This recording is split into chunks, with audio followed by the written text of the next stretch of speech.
Welcome to the Albert Road. I'm Jordan, and today we're gonna react to Michael Tracey. Essentially, like I see Matt Tabby on screen. Like, don't worry about that. It's basically Michael and Joe Kent. Uh, to where you would think Michael Tracey would question Joe Kent about his loyalty to Trump, but maybe not the way you. Yeah, we'll say. But first, don't forget to share support. Hopefully, donate to all the links in the description box. Also, please check out the Discord link if you want to join that. We're in that Discord right now.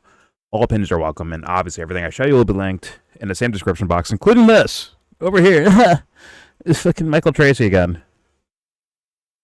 This is in response to Melania Trump's centerfold. What's it called? Like fucking model walk, runway walk. I don't know about you, but my head is still spinning over this Melania speech. What the fuck? I think he's like mocking people there. Sure, there are photos of her consorting with Jeffrey and Ghislaine over the years, and maybe a fleeting email here, a fleeting email from here or there. Okay, but has she ever really been that big of a focal point in the speculation? Because now she definitely will be. Because once again, everyone's crazy, right? If they look into Epstein stuff, you're a crazy person. You're not rational. You're not a journalist. You don't get it. Michael does. Anyways, she denied wrongdoing. What wrongdoing was she ever even accused of? Question mark. Did anyone notice that while she was at it, she could have declared that her husband also didn't do anything wrong, but conspicuously chose not to? Why suddenly make a televised statement on Epstein this afternoon, apparently without Donald's knowledge, calling for congressional action and public survivor testimony because, quote unquote, survivor, by the way, in quotes, because she claims Epstein did not act alone. Donald has always been adamant that he feels the country should move on from Epstein. It's certainly not something that he feels should warrant any further political or legislative attention. But that's exactly what Melania just called for. So again, WTF? Get him, Michael. That's right. Why are these people so concerned about fucking Epstein for? Tell us, Michael. Thanks, man. And once again, that could be like a major story in a way. I think it's like kind of catnip. But Michael also leans into it like it is catnip, which builds up the catnip nature of it. Instead of being like a quote unquote investigative journalist, as much as he like quotes survivor, right? But that's Michael Tracey. That's where we're at. It is what it is. Let's hear him outside of Epstein do some hard-hitting journalism, kind of interrogating, if you will, Joe Kent. Don't worry, Matt. Once again, Matt Taibbi, he's not even here. He's not even here, bro. Ignore him. Michael Tracey, the hard-hitting journalist, the genius of our times, the rat tail himself, versus Joe Kent, the blame Israel guy. Let's see what happens. Here we go. Great, guys. Thanks for having me. So we just had a ceasefire. Matt is barely here. Don't worry about it. And in the barely space of about a day, we had Donald Trump, President Trump, go from saying a whole civilization will die tonight, never to be brought back again, and today we get a cheery tweet saying we'll be loading up with supplies of all kinds and just hanging around in order to make sure that everything goes well. So this is really a two-part question. Number one, what do you think of the ceasefire? What do you think it means? And number two, do you agree with the people like Representative DeJed or Ed Markey who think that there's something about Donald Trump's mental stability that needs to be investigated? Does he have Coming in a dementia? little choppy, but I'll do my best here. So if I miss something, just correct me, and I'll go back and try and address it. Number one, the ceasefire is good And news. Tybie's Obviously, gone. this Bye. time yesterday we were bracing ourselves for something much more drastic, which I think would have been catastrophic. So if President Trump was using that as a negotiating tool, it appears that he was. I'm glad that he opted for the pathway of negotiations. Big question is, will this hold? I think the real question there is going to be, can we withhold the Israelis? Because the Israelis' stated goal, their strategic for real? objective is to take down the Iranian regime, regardless of how long it takes, regardless of how chaotic things are. Up to this point in the war, we have had a very hard time saying no to the Israelis. Basically, as the New York Times even reported on just, I think, 2 days ago, just talking about how Bibi was the driving influence behind President Trump, and the presentation that Mossad gave him, how easy this would be. That's what took us into this war. That was my experience as well. So now we reason why believe the New I York had to Times, huh? leave. So if we can hold back the Israelis and separate ourselves from them and treat them like the junior partner that they truly are, that's going to give President Trump the negotiating space that I think he needs to come up with a sustainable deal with the Iranians. Now, what exactly that? All right, good. Has Netanyahu appeared in public without 6 fingers? Yes, but Not the coffee shop. not That the one's not the fake, coffee too. shop. Not the coffee shop. I mean, theoretically, theoretically, they could all be fake, probably now, right? But I did see a lot of minds kind of rely on that being the case because of, in my opinion, like shitty team playing, most likely, because they want Iran to win or some shit like that, whatever it is, right? Or the bad guys are bad guys want the bad guys to lose, so thus, Netanyahu's dead and everything else is AI videos of him having like 6 fingers. But okay. Just for context, just for background, Joe Kent has been essentially like blaming Israel for Trump's behaviors, essentially, in a way. He's basically been doing that, right? And Michael Tracey's been online saying, like, well, you can't just blame you can't just blame Israel for all this. Trump is an active participant. And we have the receipts of his first term doing the same or similar things. All right? So thus, Michael should have, infinite ammo of rebuttals for Joe Kent. Let's see what happens there. Once again, he'll imply things with questions, but not actually say it, in my humble opinion. But let's find out. Do not take my word for it. Let's find out. Here we go. He needs to come up with a sustainable deal with the Iranians. Now, what exactly that deal is going to look like, I think that remains to be seen. I think his main goal at this point is to get the Strait of Hormuz reopened for energy commerce and just for the free flow of commerce as well. So that's healthy. That's very healthy. That's kind of where we're at right now. I think the last part of your question was about like President Trump's mental status. In my, given the volatility of yesterday morning saying we're going to destroy the entire Iranian civilization, and then this morning saying, we're going to have a beautiful joint venture with Iran, and we're just going to be hanging out. It seems to swing back and forth pretty wildly. It does, but it kind of always has. So I think because this tactic has worked out for him before in the past, I think this is basically just kind of classic Donald Trump. He got confidence from Venezuela. When you start talking about the total annihilation of a civilization, and the Iranians weren't backing down either. So the stakes are high. That negotiating tool that President Trump is very fond of, I would not use in this circumstance. And also, I think there's an element too where that negotiating tool loses its effect over time because we're already engaged in a hot war with Iran. The application of force and the military options haven't been successful up to this point. So I'm hoping he leans more into diplomacy and commerce as opposed to the military stick, because there's only so much that you can actually threaten with the military stick. If anything, I think this last iteration of conflict with Iran has shown that warfare has just changed, and we can't solve everything through sheer military might.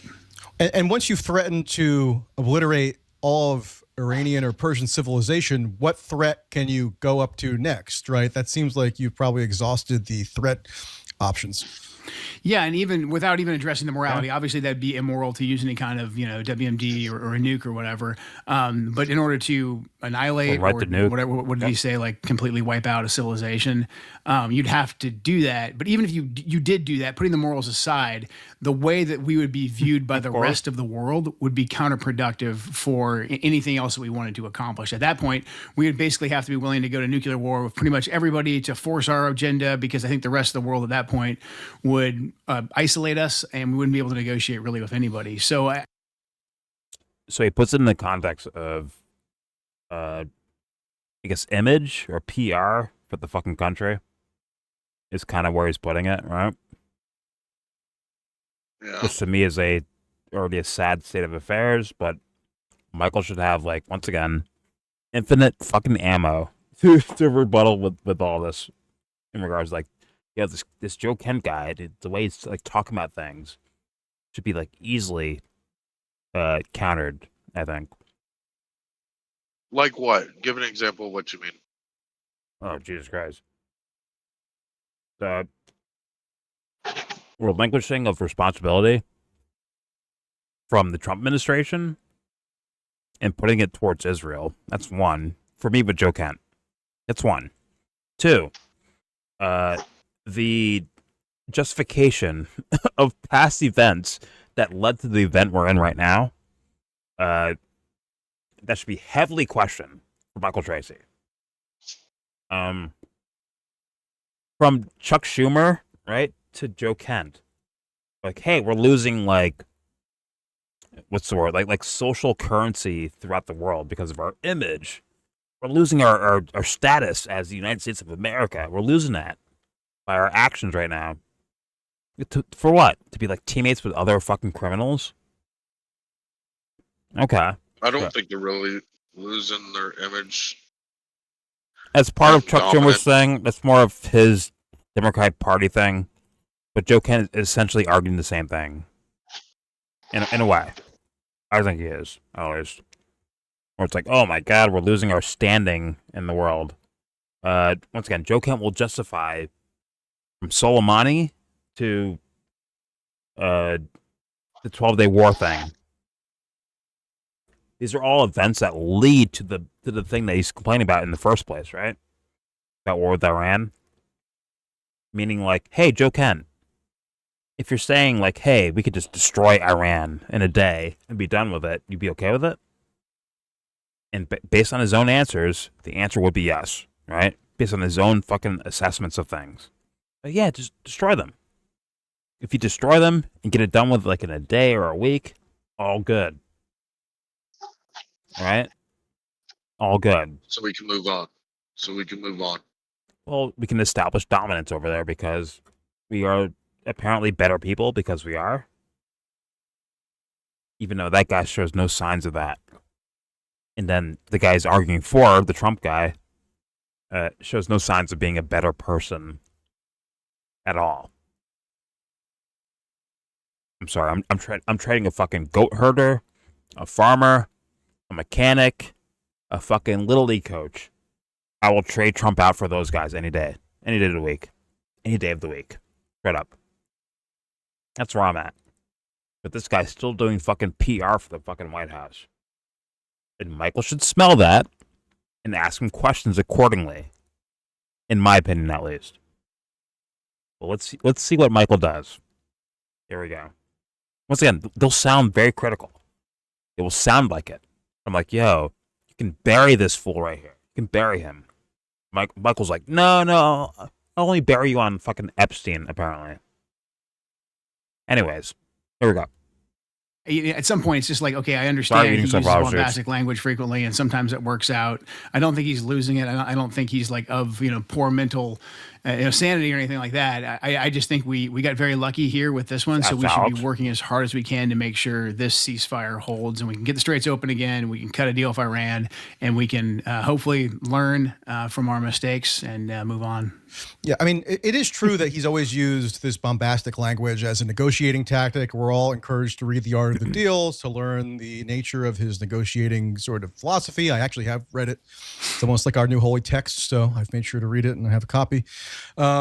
Of course. But at the same time, I mean, it's never quite gotten quite this extreme where I do think we have to dwell for a moment on the scale of that threat that was leveled, right? Because it's one thing to use some kind of coercive language. It's another to say that your entire ancient civilization is going to die tonight. And you've talked about how, in your experience, the policy only making compared to process other around creepy shit, Trump Michael, has but shrunk that's okay, to an he's insular dummy, so I circle know that compared to already. Midnight Hammer last June.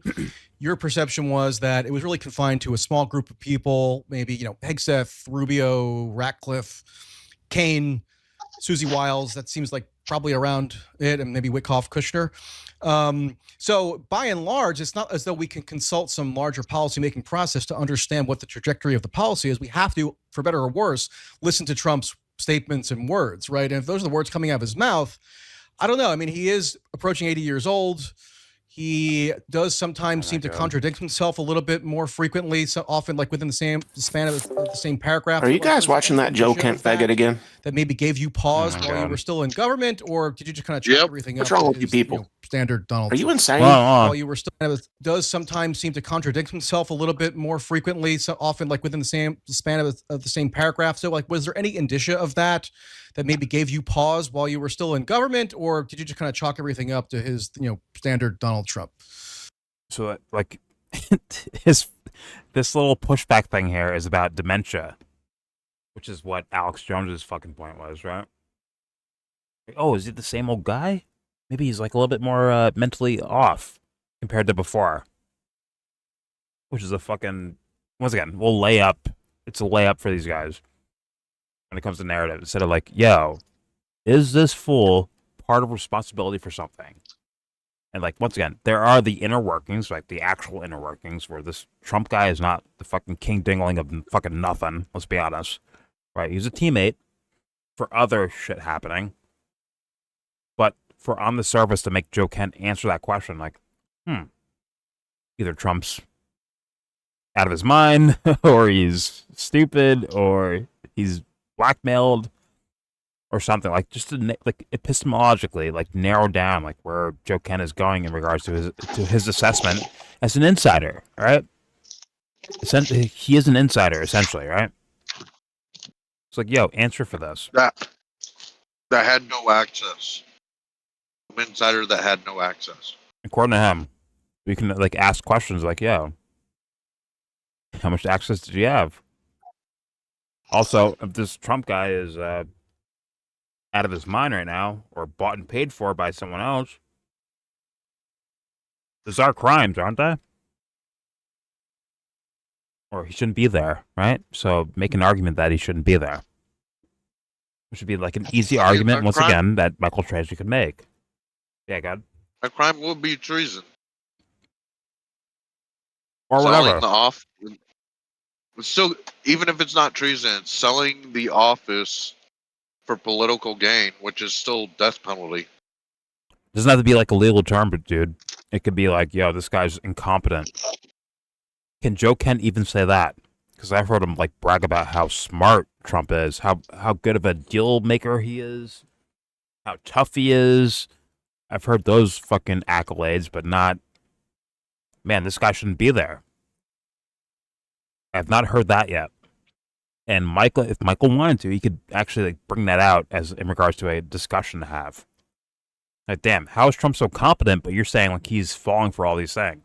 How does that happen in the same reality? But I guess we'll see what Michael does. Here we go.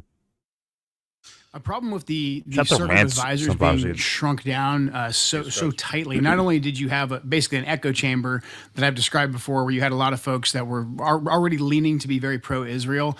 Israelis had, I think, really good access to those decision makers, and then you had the pro-Israel media wing of Fox News, the think tanks, FDD, et cetera, coming in and saying the same thing, kind of in the private sector or on the media to Trump. That created an echo chamber around him.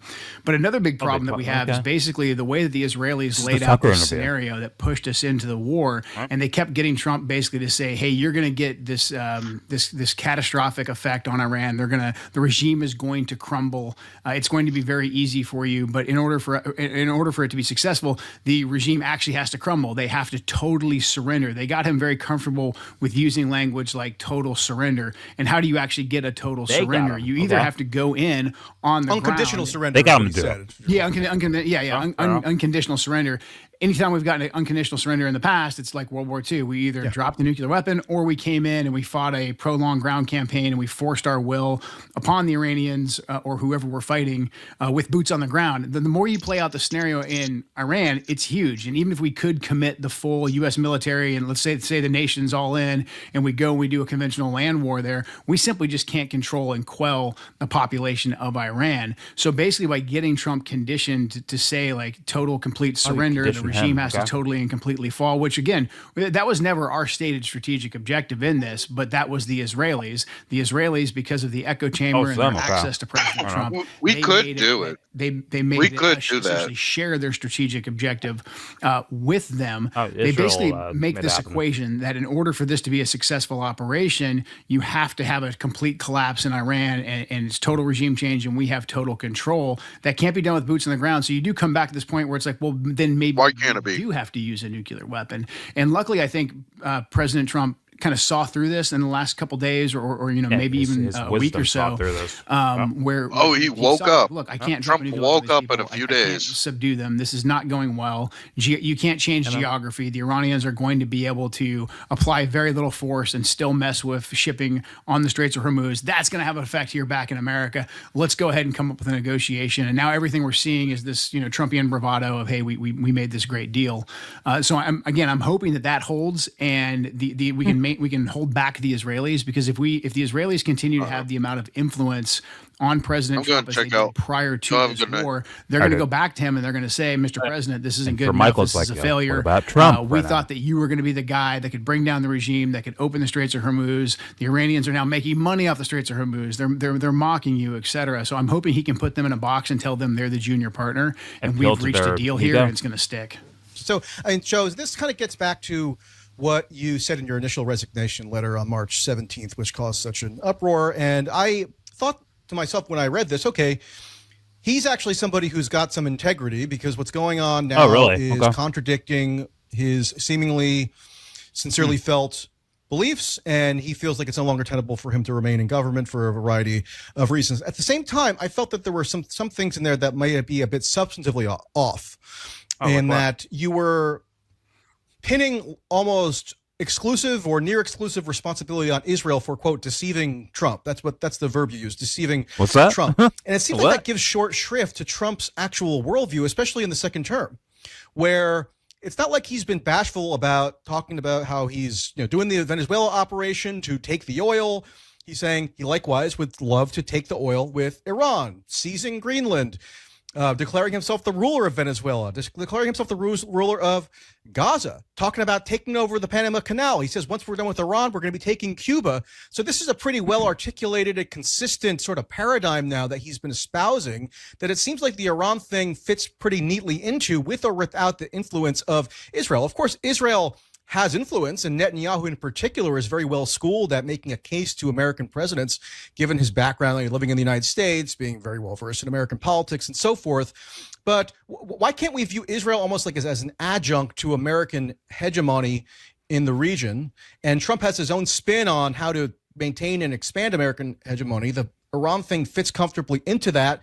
And, in that context, Netanyahu can make a case that is persuasive to Trump, that gels with his own sort of pre-existing ideology. I mean, you see what I'm saying there? Like, is that something that maybe hasn't been emphasized enough, or with the overemphasis, at least from my perspective, on Israel, not to discount its influence entirely, but with overemphasizing it, we kind of fail to appreciate this ideological sort of paradigm that Trump himself is very frequently and vehemently declaring. Now, for me, I swear that's sounded like just like the Democratic Party, almost like damn near. In regards to hey,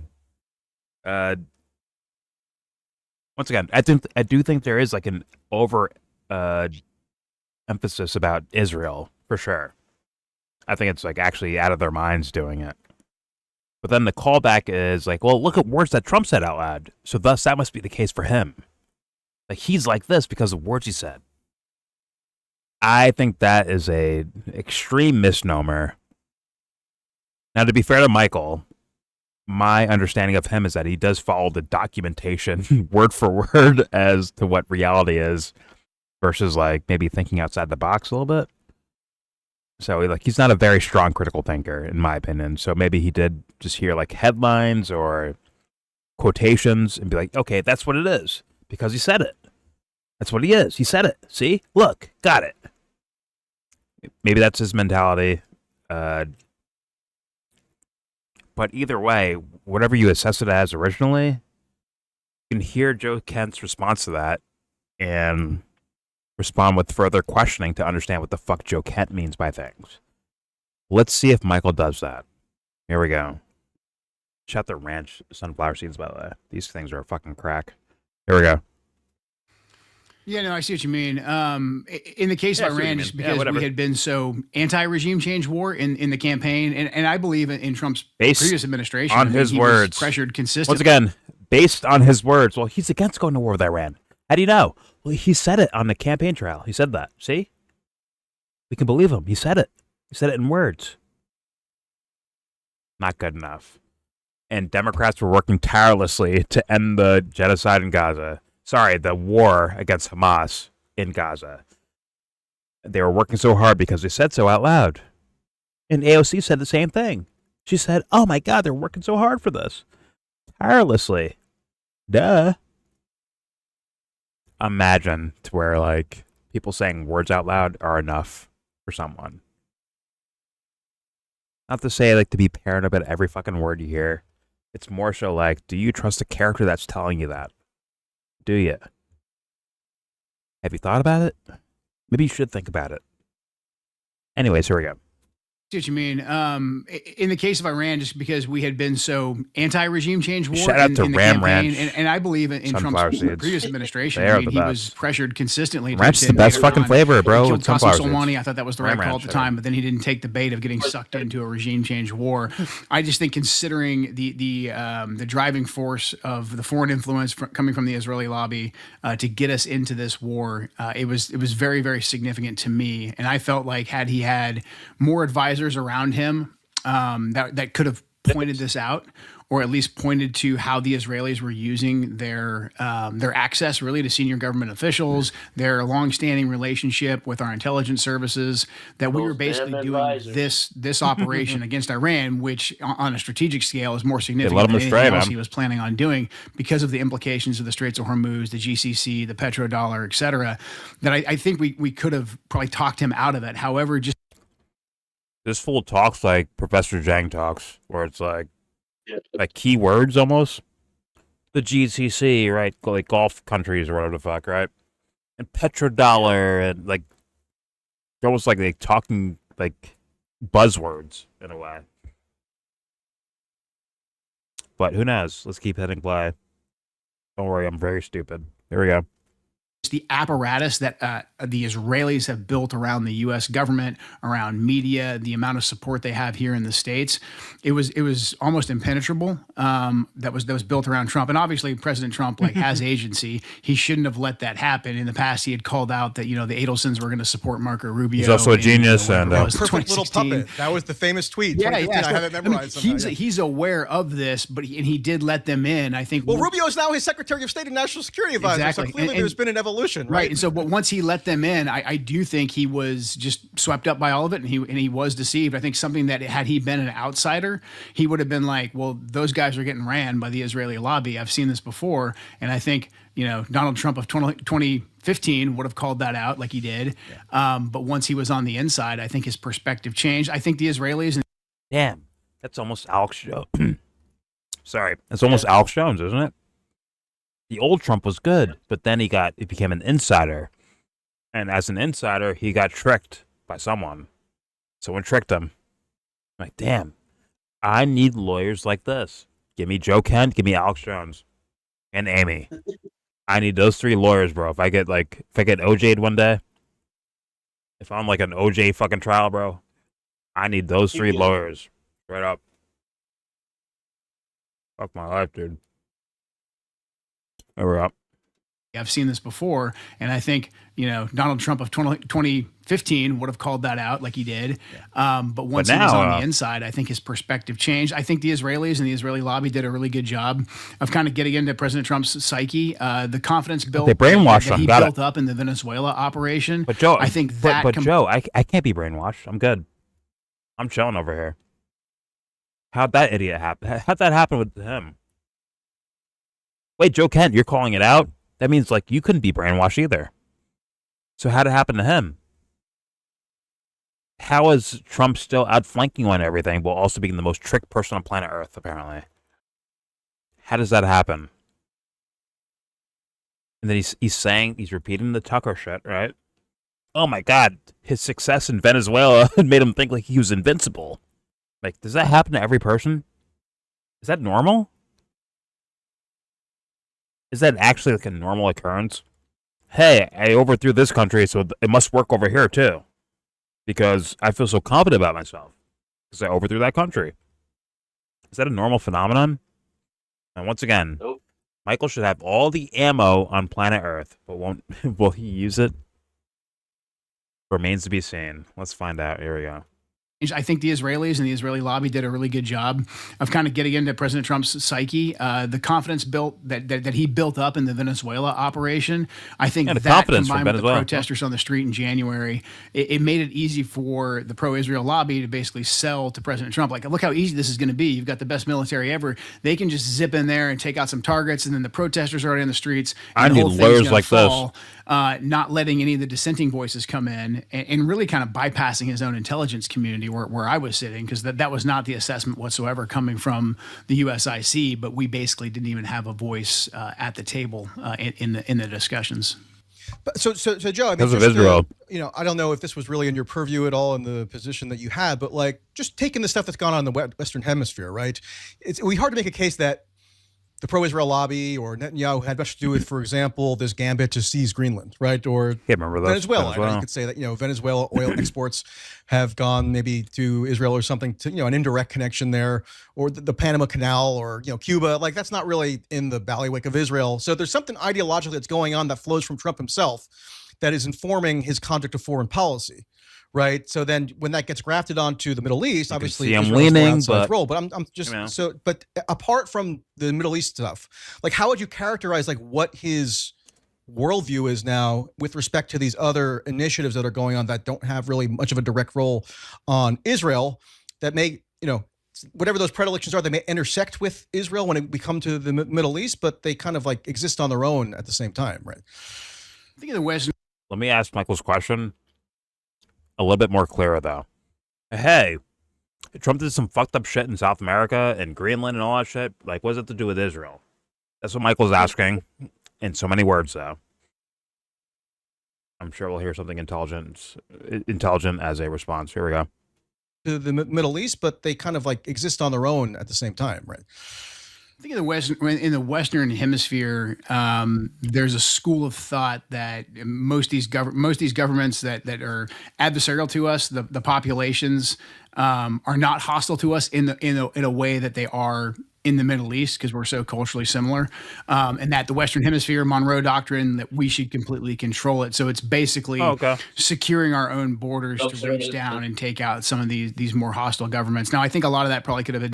So his answer is, well, Trump was thinking of the Monroe Doctrine, which is justified and legal. Shout out to Alex Jones. Well, actually, it is legal. I mean, Thomas Jefferson, founding fathers did things in South America. It's okay. It's all right. It's all legal. Versus like righteous, it's all legal. All of a sudden, before it's like, oh, good guy doing good guy things, right? Now it's like, well, it's legal. It's okay. You're allowed to. It's legal. Now, once again, as soon as Michael heard Monroe Doctrine, he should have ran this fool over. Like, oh, wait, hold on a second. Epstein got tricked by these girls, okay? They hustled him, okay? It's like that should be like his cue to like jump in there, like, yo, wait a minute, man. Explain this to me first. Make this make sense. But instead, Michael is a passive listener. And actually, him making it all about Israel, like, the excuses make it all about Israel. And the questioners make it all about Israel, too. It's like, no, wait, isn't that a bad thing? Isn't that wrong? And thus, you have, like, your follow-up. Like, oh, that's wrong. And I'm just going to showcase you as, like, a warmonger, essentially. If you're in favor of, like, well, the Western Hemisphere and you know, Monroe Doctrine, like, okay, you support massacring people. Got it. So your problem with Trump isn't about blowing people up, which is, like, most people's, like, problem with war, right? Your actual problem, Joe Kent, is that it's attached to Israel. Got it. And once again, Michael could have made that blatant throughout all the answers he's heard already. But now it's like bonus time. Joe Kent's adding answers on top of shit to where it's like obvious. You can be like, yo, you're a full-blown, like, essentially like a neocon. Like, on paper, you're a neocon, aren't you? On paper, you are. You can't say, no, I'm not a neocon. Listen, I support everything up to boots on the ground in Iran. Like, how's that? Okay. Isn't all those other things, like, criminal? They're blatantly criminal. Don't you have, like, a problem with that, man? Michael's like, okay, keep going. Yep, all right, Let me nod my head in solidarity. Not saying Michael agrees with it, just saying Michael's not doing any fucking real pushback that he has obvious access to. So let's hit play. Here we go. There's a school I'm just some dummy on the thought internet. that Forgive me, guys. Most of these governments that are adversarial to us, the populations are not hostile to us in a way that they are in the Middle East because we're so culturally similar, and that the Western Hemisphere, Monroe Doctrine, that we should completely control it. So it's basically securing our own borders to reach down and take out some of these more hostile governments. Now, I think a lot of that probably could have been done with soft power. I think we could have cut just as pragmatic of a deal. I mean, Maduro's not like a, you know, there's no ideology there driving Maduro. Like, he liked money and he liked power. But at the end of the day, I think that there was, and I don't have any insider knowledge on this one because it wasn't really in our wheelhouse. But obviously, we did some really good intelligence prep work. There's members of his government within Maduro's inner circle that basically kind of carved a pathway for us. Our SOF and our military went in there and just were able to grab him quickly. That could have gone sideways, though. I mean, pretty easily. We're lucky that went as well as it did. It remains to be seen in the long run, like, how beneficial that actually was. Was the risk actually worth the reward? So I don't know exactly how that chess match is going to end up playing out. Again, I think Venezuela, with the amount of oil they had, I think we kind of could have just cut them a regular, you know. And take the oil has been a long. Interesting. Which is where last night, Anthony, I was like, yo, Joe Kent, did anyone die? Who died over there? Did anyone die, Joe Kent, when it comes to success of an operation? Who died? Anyone? Do you know their names, Joe Kent? Do you know their names, their families? Anyone like that? No one that mattered died, Jordan. Oh, okay. Got it. Some people, His wife did. She forgot to duck in Iraq. Okay, dude. Yeah, whatever. Yeah, it's kind of gross the way they talk about, like, other people's, like, lives. Imagine some military operation happens in your fucking town. It's sad. It's sad I have to say that. Isn't that sad? Imagine it happened to you.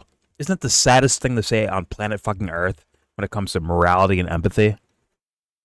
Imagine it happened to you, man. I'm honest to God, I'm tired of it. I'm done with it. But, all right. I should be like, yo, you're an idiot. Moving on. Straight up. You're dumb. You can't handle this shit. Go play in Piccadilly Lane. Let the fucking savages handle this shit. Eating, bro. Sunflower seeds. You've been sounding like you've been eating pork rinds for like 45 minutes now. Hold on. I'm the fucking sunflower eater that just puts like the whole shit in your face. Pause. Major pause. Oh, you're doing the baseball shit? Okay. You know the guys that eat Hope like they're ranch. they're ranch actually. You know the guy who like eats one sunflower seed at a time? I can't stand that guy, okay? I have to like grab like a whole handful and fucking, it's called skill, okay? It's called skill. Pause. Anyways, eating pork rinds. It's like this Dude, is nobody good. cares about how you eat your sunflowers. Just play the video. They're on point. I'm telling you right now. I got skills over here, bro. Anyways. Actually, one more delay. Sorry. The reset. It's a little laggy.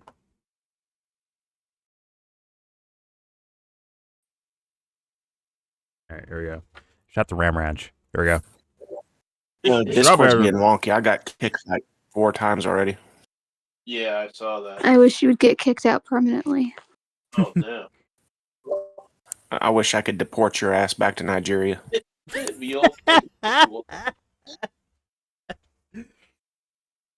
your heels together and go back to Africa. All right, here we go.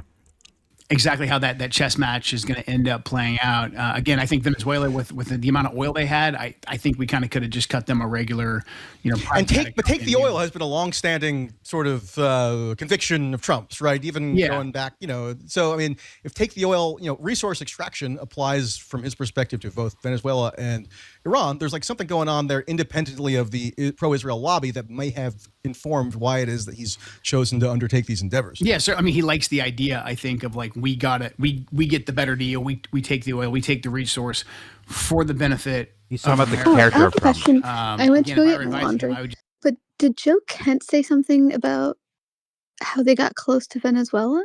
What did he say? Wait, what? Close as in... Did he say something about how they were able to get close to the Venezuelan government? Well, he's saying like our backyard. Wait. Yes, that too. Both. And also like they're in our backyard thing. But how did they get close to the Venezuelan government? Like to take out Maduro? Well, these guys are simpler because they're more of like, hey, just simple corruption of they want money or something like that versus like ideologically Muslim. So thus you can actually take advantage of them over there.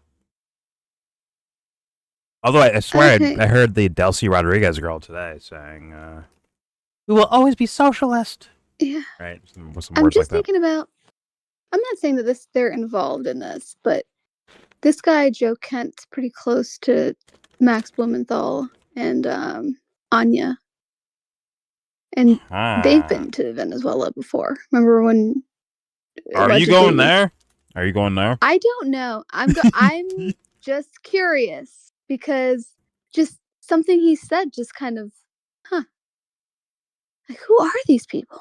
I mean, do you know what I'm saying though? I mean, Max made a visit to Iran before we started going to war with Iran. I'm just saying. Nah, I have no idea. I don't know, but I don't know. It's just weird. Why was Max Blumenthal arrested in Venezuela? Or was he arrested here? Like what? I don't know. Who are these people? I think I got arrested at the what's it called? Not consulate, but is it consulate?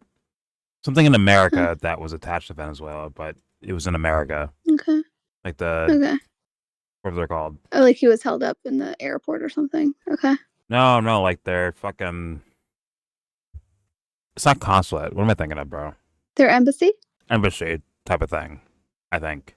Or representatives that happen to be in America type shit. I don't know. Okay. I remember in Venezuela, like going through like, grocery stores and like, see, look, they have food. No, there was also, that was mostly Abby. There was also Max Blumenthal who was able to talk to the foreign minister in Venezuela. And he's like he has had access to the government. Okay. Intimately. And then Anya wrote that book. And then Tucker had her on. I don't know Tucker enough. wrote, I think, a book review for her, or like a foreword or something for her book. Yeah. Yeah. He did, and had her on. Several times. Yeah. Oh, I have no fucking clue. Fair enough. I don't know. I don't know. I'm just kind of like, who are these people? Just thinking out loud. That's all. Fair enough. All right, here we go. Likes the idea, I think, of like we get the better deal. We take the oil, we take the resource for the benefit of America. I like oil for America. Again, if I were advising him, I would just say, hey, you can probably cut just as good of a deal that will be beneficial for us, and the amount of like blood and treasure you'll have to spend, or just the capital of our reputation on the world. Again, Venezuela, like there's robots no ideology there. They probably just wanted to cut a good deal with us. Chevron had already gone down there and built a lot of the infrastructure. So I'm not sure how much we needed to go like smack them around or anything. Now the Middle East and just how far away it is in terms of oil, again, is the juice worth the squeeze? I think if Trump had more Smack like them pragmatic around, business huh? people in his ear on that one, I don't know if he would have been talked into it. And I think, again, the Israeli lobby came in and they basically told him that every other president for the last 47 years has been too weak to do this. You're the only one that's strong enough to do it. They really played to his ego. They made it seem like it was going to be easy. Venezuela was a confidence building exercise. And that's how we got into this mess. So you mentioned that you had supported the He actually is like circled back to talking points again. Well, Venezuela made him feel like very confident. That's why he felt he could do this, because he got tricked into it, because they gave him confidence through Venezuela. And now it's anyways. Just keep it moving. Like, okay. There we go. And that's how we got into this mess. So you mentioned that you had supported the Solommani assassination, and I saw you mention that on Tucker in the first. Here's something where you can wreck him on it. So he did I found it a little curious because I was covering Tulsi Gabbard very closely at that time during the Solommani assassination. Knew her decently well, and she was vehement in her denunciation of that Solommani assassination for reasons that seem to me have proven rather prescient. Meaning, she says that Trump had instigated like a new phase of kinetic warfare with Iran. So we were just talking about I brought up Anya, so I just went on her Twitter just to see like, okay, what's Anya up to?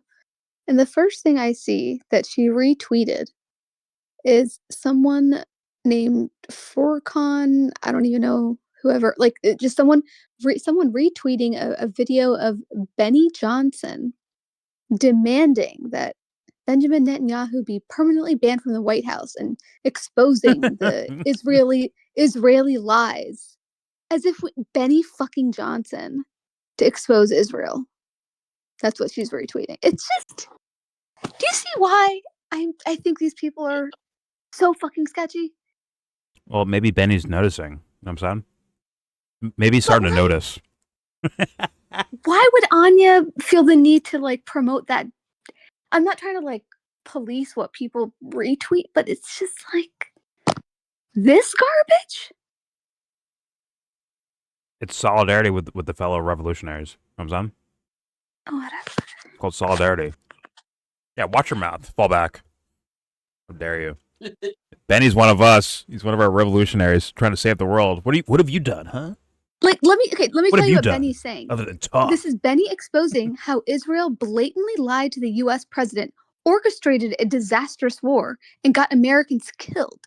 The Zionist lobby control must be shattered. Like, sounds like a patriot to me. I don't know what you're talking about. Sounds like a hero. They're standing on business. Fuck you. Like, what can I say, Sab? Like, I can't even say it. Like, but like, why would she feel the need to promote that? Like,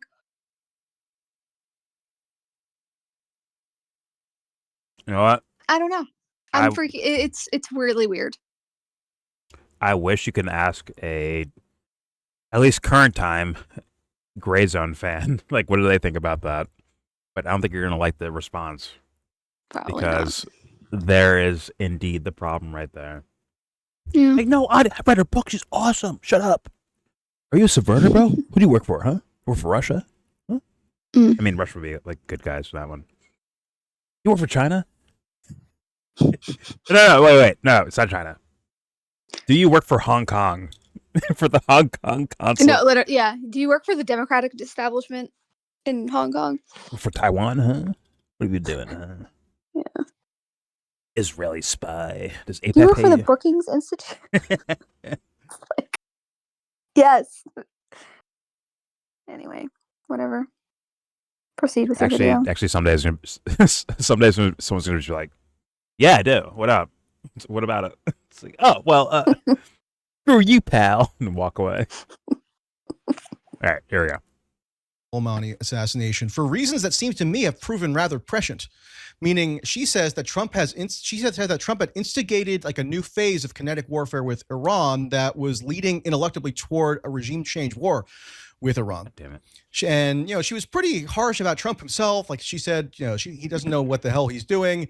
I even, just to refresh my memory, I pulled up a quote from her because I was with her at the time, and she was saying that, look, this is going to lead to a war if we allow Trump to just continue on this path. That's going to be, quote, that's going to come with a, quote, cost that will not be confined to within the boundaries of Iran. This will be a regional war that will take American lives. Sure enough, the Trump policy trajectory led in that direction. Like, I know your argument is that in assassinating Solommani, Trump, punched Iran in the face. I think that's how you put it on Tucker, and that gave leverage to him to potentially broker some kind of diplomatic accord with Iran. But there's been no diplomatic accord brokered, right?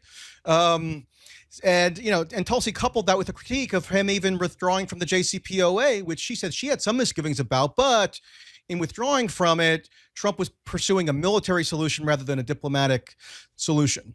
So, look, I mean, I know Tulsi's in a different position now, but when I go back and look at what her analysis was at the time, when she was like operating under some different incentives, she was on the mark, So I'm just like sort of wondering maybe how you reconcile that given what's come to pass in terms of Trump's Iran policy, and like, could you ever see yourself reconsidering maybe why it is that you supported those past iterations of the policy, at least pre-February 28th? So I support the Solommani strike or limited CT operations, targeted CT operations. When you have a terrorist, in Solommani's case, he was the hybrid. Like, Michael, the way you ask your questions here, like, what is he doing? It makes me think like he's not actually trying to look to showcase that this guy's full of shit. Although all the kind of on the surface notations imply that he's trying to showcase that Joe Kent's full of shit. How about this situation here where you would look like a hypocritical fool if you accept it? How about this? Joe Kent's like, well, listen, I support this thing. I supported this. Listen, terminology. Like, why aren't you, Michael, like, just say like, Trump's own DNI denied the reason of why Trump's doing what he's doing now. It's like, once again, head of national intelligence is saying what Trump is doing right now is wrong, although she said it years ago. So, she's a hypocrite. Can you say she's a hypocrite, Joe Kent? Can you say that, at least? Hello? Also, the assessment of yesteryear Tulsi Gabbard would say, like, oh, all these events lead to the problems that you're complaining about right now, Joe Kent. So thus, if you're saying, I support the attacks on Solommani, it's to say, like, I support where we're at right now, essentially. Or you're too stupid to realize it. Michael can't do that, apparently, right now, because Epstein? I don't know. Epstein's more important, I guess. Whatever. Here we go. Who cares, right? Maybe why it is that you supported those past iterations of the policy, at least pre-February 28th. So I support the Solommani strike or limited CT operations, targeted CT operations. When you have a terrorist, in Solommani's case, he was the hybrid between, he sounds like Harrison right now. Solommani got killed by Trump because Solommani was in charge of a program directing to train Iraqis killing with our IEDs troops. to kill our fully soldiers. support. That's why he died. As soon as we can and killing him. Yeah, that's what Joe Kent's saying. And ran proxy armies against the U.S. and Iraq and Syria since under Bush and under Obama. Unfortunately, Harrison didn't know that because we thought there'd be massive political implications. He killed an American. I think Joe Kent knows better. Bro, I was there. I had to defuse those fucking IEDs, you son of a bitch. Harrison, I bet you're an idiot, but I think Joe Kent is a liar. But I think you're partially a liar too, but mainly an idiot. Joe Kent, I think, is full-blown liar, which makes him an idiot. It's like Trump is a full-blown liar, and so is Dick Cheney. But go ahead. Fuck Solommani. He had to go. Blowing us up like that. Fuck that guy. I'm glad he's dead. Okay, now I think he's a liar, too. I think you're a liar, Harrison. And in fact, you're actually against all this stuff. You're like Dubster. You're trolling in favor of it in such a dumb way, which means you're actually against it in reality. He's responsible for over 2,000 casualties in Iraq. That's why he's dead. Okay? Harrison, you want me to say it again? Harrison I'm glad he's dead. Actually against all this stuff. I think he's actually against it now. Now I get it. Anyways, here we go. Who had been at war, who had been targeting Americans since that. When they were on a diplomatic mission to Iraq, right? Yeah. So killing kind of gives some insight into what we prefer, right? Diplomacy or a military solution, because the military solution was taken to thwart a diplomatic mission. Right. I mean, they both were like operating under the auspices that they were Iranian diplomats or something like that. But we knew exactly what they were doing. So killing them showed Iran like, hey, I'm not Obama. I'm not Bush. We're not going to let you guys walk all over us. I'm not Bush. And I'm that's tougher. A good use of targeted counterterrorism operations. Dear that's basically God. the only language that a lot of folks in that region respect. Now, at the same time, President Trump stopped, and he didn't get sucked into a regime change war, even though he had Bolton and the rest of the neocons and probably the pro-Israeli lobby in his ear saying, now's the time, take down the mullahs. You already took down Solommani, let's go in there. Because by going in a conventional war, we give the advantage back to the country that we're trying to take over. Regime change just never works. And it also has the reverse effect of what we want. There's always a rally around the flag effect. So even. But everything you're arguing, Joe Ken, is in favor of turning the fucking country over. Everything you're saying that you're in favor of and all your reasons for it are actually saying, like, shouldn't we just, like, kill them and take their country over? That's all your arguments, my man. But I think he knows that. I think he's a liar, and he'll get away with it. Somehow, fucking crack fucking journalists. Michael Tracey can't figure that out. He's still struggling, apparently. He's still pondering. Like, man, what does this guy think about Epstein? Let me think about that. Here we go. People who might not like the Iranian regime, they're going to rally around the Iranian regime when we attack them. So I think that got the Iranians to the negotiating table. Now, obviously, the election happened after that. Biden came in. The Iranians clearly did not respect Biden because after October 7th, we had over 200 attacks against our forces by the proxies. The second that Trump came back in, the Iranians stopped the attacks from the proxies. They immediately got to the negotiating table. It's almost like glee on his face. I think they would not have done that had Trump not killed Solommani. So that got him to the negotiating table. That basically got us almost a full year of negotiations with the Iranians. Even after the 12-day war and after Midnight Hammer, the Iranians didn't have their proxies attack us. They didn't really meaningfully attack us. They fired like the same amount of bombs that we dropped on the nuclear facilities. They fired that same amount of missiles at an infantry quadrant on our base in Qatar. And then they basically said, let's get back to the negotiating table. And we went back to negotiating from June until this war kicked off. So you're Scott Ritter. In fact, you're the perception-wise, the worst version of Scott Ritter, which is, hey, negotiate or die. That's his argument. What? Whatever. That's Joe Ken's argument. It's like, hey, listen, guys, I know you didn't bomb us really, but like we're gonna bomb you now. To get you to the negotiating table. It's like, yo, based on conventional standards, that is what you call neocon. That is neoconservative. I know the quote-unquote Overton window shifted to where he sounds like more normal now, but in reality, he is arguing for George W. Bush politics, essentially, dude. He's arguing for that on the surface, not in actuality, right? In actuality, George W. Bush, Barack Obama, Biden, Trump all look very similar. But on the surface, that is what you call the Dick Cheney method. I mean, from narrative buildup to answer solution to that buildup. But yet, it'll fly by, won't it? and go by like nothing happened. Michael Tracey has no fucking clue because, listen, Michael is the smartest fucking person on this planet Earth. He is so fucking smart. He could like pick these things out. But right now he's having a bad day, bro. He's had a Gatorade, too much sodium loss from sweating. He didn't like rebuild his his electrolytes are not there right now. Why is he always drinking like what looks like warm Gatorade? Like, I don't like that. Do you notice that? That's hilarious. Like, why are you always at the very end of your like warm Gatorade? There's no like condensation on the bottle and shit. It's just like Yeah, warm. like you It's know been there that for a shit's while. like syrupy and gross. Ugh. Listen, Michael's gonna save us, okay? He's the smartest guy in the room. Here we go. I think the use of limited counterterrorism strikes, I think is always appropriate if our forces are in danger or have been attacked. It's almost the same thing with like Afghanistan. Like we should have gone into Afghanistan after 9/11, killed Al Qaeda guys, chased Bin Laden into Pakistan, but we shouldn't have stayed. Notice and how he bogged doesn't down touch in his like some rat tail. regime change government Not until building Epstein comes exercise. up. Like us taking the bait in these regime change wars, it has never worked out for us.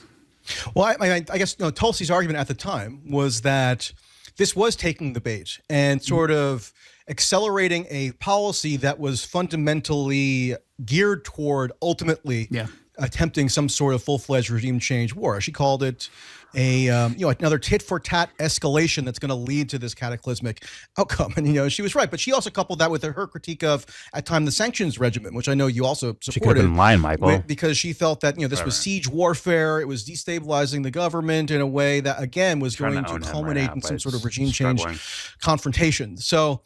Do you think there's anything to credit about like her critique at the time in terms of like even if the Solommani assassination didn't itself instantly lead to a full-fledged regime change war, it was like part of a trajectory that led to that point, right? Oh, I agree. Unfortunately, I think had Trump had better advisors around him, they could have said, hey, there's a time to use force. You've already proven that you're going to use force. So all the pro-Israel people coming in right now and all the neocons coming in right now saying like, you're the only guy that's tough enough to do this. This is where we're at. We can just go kick their asses. Like you already proved you can do that. You destroyed the ISIS caliphate. You killed Solommani. Your tough guy card is punched. Like these people take you very, very seriously. Literally. Now it's the time to show your strength through negotiation to show that you can be a stabilizing force. And I think President Trump would have understood that, but those voices were cut out. Instead, you just had the hawks come in and do what Tulsi predicted. And she was right. I mean, she basically said, like, if we kill this guy, it's going to lead to the next thing, She was correct. I think there is a way to balance that. Sanctions in general, I think in terms of Iran, we had the Iranian people to the point where they were frustrated with the economic conditions in their country. They were frustrated with their own leadership. Their own country. So our goal was to get rid of that leadership and have it be somewhat organic. By immiserating the civilian population as best we could. Yeah, it's not perfect, man. But we have to, in some cases, we... Anthony, when I heard that last night, it broke my brain and my heart that like someone could be like that callous out loud and it would fly, honestly. Like, yeah. Tracey let him get away with it. What did Michael just say to this guy? He said, immiserate the fucking population. Well, it's not perfect. What is this, a fucking play in like a fucking sport? Is this a fucking play in football somewhere? You slant, you go route. Like, is that what we're talking about? Like, these are people's lives. Like, whatever. That's why the follow-up about, like, hey, Joe Kent, how many people died in Venezuela? Once you realize that that's not important to this guy's mentality, like, you can say all the talking points, all the lines you want. Guess what? We sniffed you out. Yes, which is exactly why I'm bringing up this Anya Parampel thing, because how is that you write a book about this country that you're saying the sanctions, like what they're doing to the people, the human suffering, all of that stuff. And then you have this guy that you're very close to who's like, you just said so callous, like, oh, it's not perfect. Right? Like, how does that work? You got to break some, what's it called? What's the saying? You got to break some eggs, you got to break some shells. Yeah, man. Got to happen. Like, wait a minute. You mean like people's lives, Joe Kent? Is that what you mean? But don't worry. I expect Anya Parampel. I expect Max Blumenthal. I expect that whole well, a lot of people that are doing that I dislike political Joe strategy. Kent for Okay, reasons Harrison. entirely unrelated to why you dislike him. Okay. So we're two different people. Okay, fair enough. There's a lot of people that will use political narratives because Joe Kent right now, he's like, oh, he went against Trump right now on paper, right? And he's blaming Israel for it? Holy shit. He is now the man for us. We like this guy. Or any other time period, by the way, in like past stuff with the gray zone or any of those people over there. And it's like, you see why I get mad at like this fucking strategist? You see why I don't like that mentality in regards to things. It should be like about right, based on your idea of right and wrong. It should be about that 24/7. If that is not the case, get the fuck out. Leave. Be done with this. Because, listen, if I have to support Joe Kent because Joe Kent went against Trump and Joe Kent blamed Israel for it, like, I don't like Trump or Israel. Okay, we're good. That's not good enough. That is not good enough. And once again, Michael Tracey, you fucking pussy. You coward, by the way. He said it right there, bro. He said it about like, destroying civilians to get something done. Oh, well, we're not perfect. Is that a sufficient answer? Perfect. Like, excuse me. Is that an okay answer for you, Michael? Maybe at best, maybe his idea is like, I'm exposing him by like asking him this question. I am Joe Roganing through this discussion right now, right? Where I asked the exact questions that like get the worst answers out of this guy. At best, that's the case. But guess what? That guy's a fucking idiot. I don't even think so. Yeah, I don't think so either, honestly. But like, I'm trying. I leave room for potential stuff, but like, nah, Michael. Or it's just like you just don't care either. It's just like, oh, like this is just what you would ask. This is what a human would say. Fucking Alexa. Let Alexa do interviews from now on. Fuck it. Like, while taking like an hour and 30 minutes to drink your warm ass Gatorade. Like, everything about him's irritating. Sorry. I'm telling you, when me and Anthony watched this last night, that part bothered me the most. That one really bothered me. Yeah. Yeah, whatever. Civilians dead. Whatever. Who cares? Immiserated. Whatever. Who cares? Yeah, they both thought it was a joke, basically. Like, well, they're not perfect. That can't be your answer as all American G.I. Joe hero for the people. That you're not that, dude. You have the image of it, and that's fake. And think about it. When have you heard Tracey talk about anything moral the way he talks about Epstein from an emotional standpoint? He doesn't get emotional about people living or dying. He does get emotional. But... Yeah. He is upset that people maybe, oh my God, they're making like conspiracy theories about this thing. Pizzagate. See that? Look. I need to stand up for journalism right now. Yeah. Like, meanwhile, it's like you're talking to, once again, the head of counterterrorism of the United States that just quit his job. You're talking to him, and you don't have any fucking smoke for him at all when it comes to like just questions and follow ups. Instead, it's like, yeah, whatever you just said, yeah, I accept your word for that. But what about Epstein though? What do you think about that, Joe Kent? Yeah, Joe Kent, how'd you buy into that narrative about fucking Epstein? I mean, come on. That's where we're at, actually. Apparently, man. And that hurts my fucking feelings once again. Here we go. More stomach aches. Here we go. In general, I think in terms of Iran, we had the Iranian people to the point where they were frustrated with the economic conditions in their country. They were frustrated with their own leadership. So if our goal was to get rid of that leadership and have it be somewhat organic. By immiserating the civilian population as best we could. Yeah, it's not perfect, man. But we have to, in some cases, we should do something. Which Tulsi used to have a very vehement moral objection to. If we're gonna be the world's reserve currency holder, the idea of us doing sanctions kind of shoots ourselves in the foot to a certain extent because we Michael, stop him right there. Like, yo, I thought you had like a problem with that. What's up with that? Stop him, Michael. Oh, we're not perfect. Get the fuck out of here. Joe Kent's only shown remorse to American people dying, not any other people dying. I know. and we are in, I mean, amongst other time periods where it's like, that's okay because of the country you live in, right? It's like, yo, that can't ever be acceptable. That means the world is never changing. Well, it depends. I mean, are That they requires combatants? a mental change, not some fucking, I'll listen to the right politician or the right fucking commentator or the right person. That requires like internal Were they personal combatants or were they change. civilians? Harrison, he just proved he doesn't care about civilians. He said at the expense of the Iranian civilians, we want regime change in Iran. He just said that. Well, that ain't right. Fuck Joe Kent. He's dog cheeks. I actually agree. What? Whatever. I don't agree, but I agree. Agree with your words, but not your sentiment. Anyways, yeah, it's like the things I cry about apparently aren't actually important. They're not actually worthy of discussion, apparently. Apparently. It's like, yo, you can see the problem. Like, this is a picture frame of the fucking problem right there. There it is.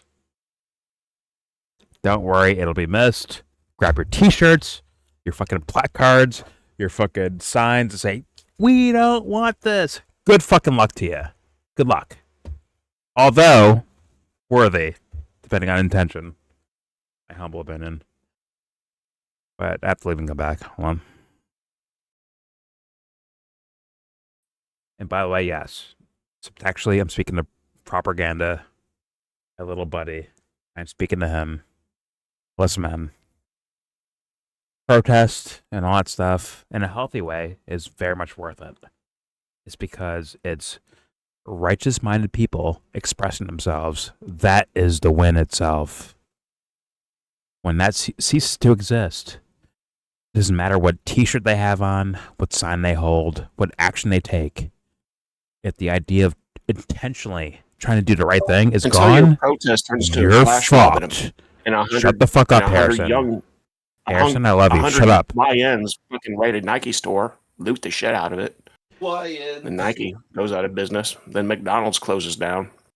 And then you're in a food desert because you've been Hunter, shut up. and everything. Shut up, Hunter. God damn it. Too old to know what YN is. Anyways, yeah, that's for prop. Listen, you could do any action you want in the world. If your intention is off, guess what? The pregnancy is fucked. The thing you're giving birth to is fucked because you're the fucked one in the first place. Not saying you personally. I'm saying if your intentions are not in line with you, if they're wayward actions with no real intention behind it, guess what? The situation itself is fucked. And thus you won't be able to sniff out a Joe Kent or Michael Tracey or yourself. Unfortunately. But thus it must be said. Fuck you very much. Here we go. Get rid of that leadership. Art, I'm an idiot. I don't know what I'm talking about, man. By immiserating the civilian population as best we could. Yeah, it's not perfect, man. But we have to. In some cases, we should do something. Which now, Tulsi used to have a very vehement moral objection to. If we're gonna be the world's reserve currency holder, the idea of us doing sanctions kind of shoots ourselves in the foot to a certain extent because we should want the whole world to use the dollar. So you have like a limited amount that you can actually use the sanctions, as we saw when we went after Russia and we were like, we're gonna throw Russia off the SWIFT system, like way to shoot ourselves in our own foot there. Like I get it, like there are some moral implications of targeting that in a way is targeting the civilian population, but it is better than what we're seeing right now, which is a full-on regime change war. But again, like, look, I think the combination of killing Solommani, maximum pressure sanctions, that had the Iranians to the point where they were willing to go to the negotiation. But wait, Tulsi was calling Syria, right? Regime change war, right? With no U.S. troops on the ground, really? Yeah, and she was saying no more regime change wars. Look at that. Huh? But like, Joe Kent makes me think that, like, if Trump just gave weapons and money to Kurds or protesters in Iran, that if it worked out, like, it worked out. See, look. Listen, I don't like the fucking mullahs, just like Alex Jones says, right? Fuck the mullahs. I don't like them. They're fucking Muslim extremists. They're terrorist funders. So you know what? It's okay if we run them over. Yeah. But Michael Tracey, apparently his brain stopped working. Mr. Meticulous Thinker, Mr. Meticulous Questioner, all of a sudden, gone. All of a sudden.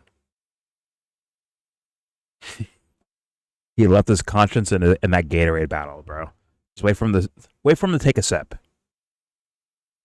Disgusting ass warm orange Gatorade. Then he'll get his confidence back. You wait. Wait till Michael gets his needs those electrolytes. Wait till he gets those electrolytes. Michael Tracey's gonna new form. We are literally in idiocracy, like officially, Once Michael gets a sip of Brando, bro, it's over. Yeah, what was it called? Brando. Is it Brando or Brondo? It's like something. Brando. I forget. Like yeah, it has electrolytes. Quando. It's what plants crave. All right, here we go. Which is a full-on regime change war. But again, like, look, I think the combination of killing Solommani, maximum pressure sanctions, that had the Iranians to the point where they were willing to go to the negotiations table with us. They even, withstood one iteration of war, and we're still willing to go to the negotiating table with us. Unfortunately, I think we squandered some of those opportunities. I think, just through the sheer will and force of President Trump's personality, we're at another juncture where maybe we can cut another deal. It's probably not going to be as good of a deal as we could have gotten before, because now the Iranians are realizing their full their power with the way they can throttle the Straits of Hormuz. Yeah, I mean, but at what point does this whatever problem exists as you see it stem not from a lack of suitable advisors, but Trump himself? I mean, Trump's the one who picks his advisors, right? Or direct. After he won the 2024 election, he had maximum political capital, especially in the Republican Party. They would have confirmed Fred Flintstone for him if he had nominated him to be some cabinet official. And he chose like Marco Rubio, a longstanding interventionist, quote unquote, hawk on Iran and all manner of other issues. He chose to be this, not just Secretary of State, but now this hybrid national security advisor, Secretary of State role, where he's like Kissinger Redux, probably even more influential.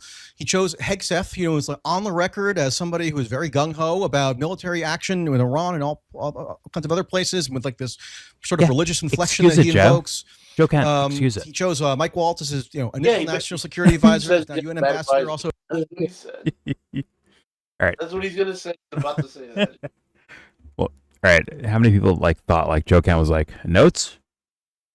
Like, let me take like a sip of coffee. Like, notes for this one. What's that? All right, here we go.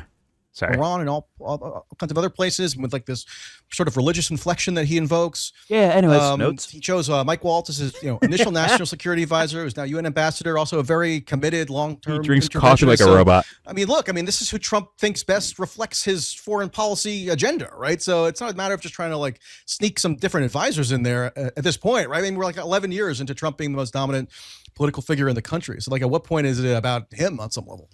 Yeah, and he probably should have realized in the 24 campaign season that if you're going to take hundreds of millions of dollars from the pro-Israel lobby, they're going to come back and demand a couple seats at the table, and then those advisors are going to lead you down a certain path. So yeah, no, I'm with you. I think he got some bad advice. I think he still has the capability to pull it off. I still got bad advice, as much as he might not like me right now. That's not what he said. I know. We're all in his message. That's crazy. This is crazy. I know, right? Like, that's literally not what he just said, though. Yep.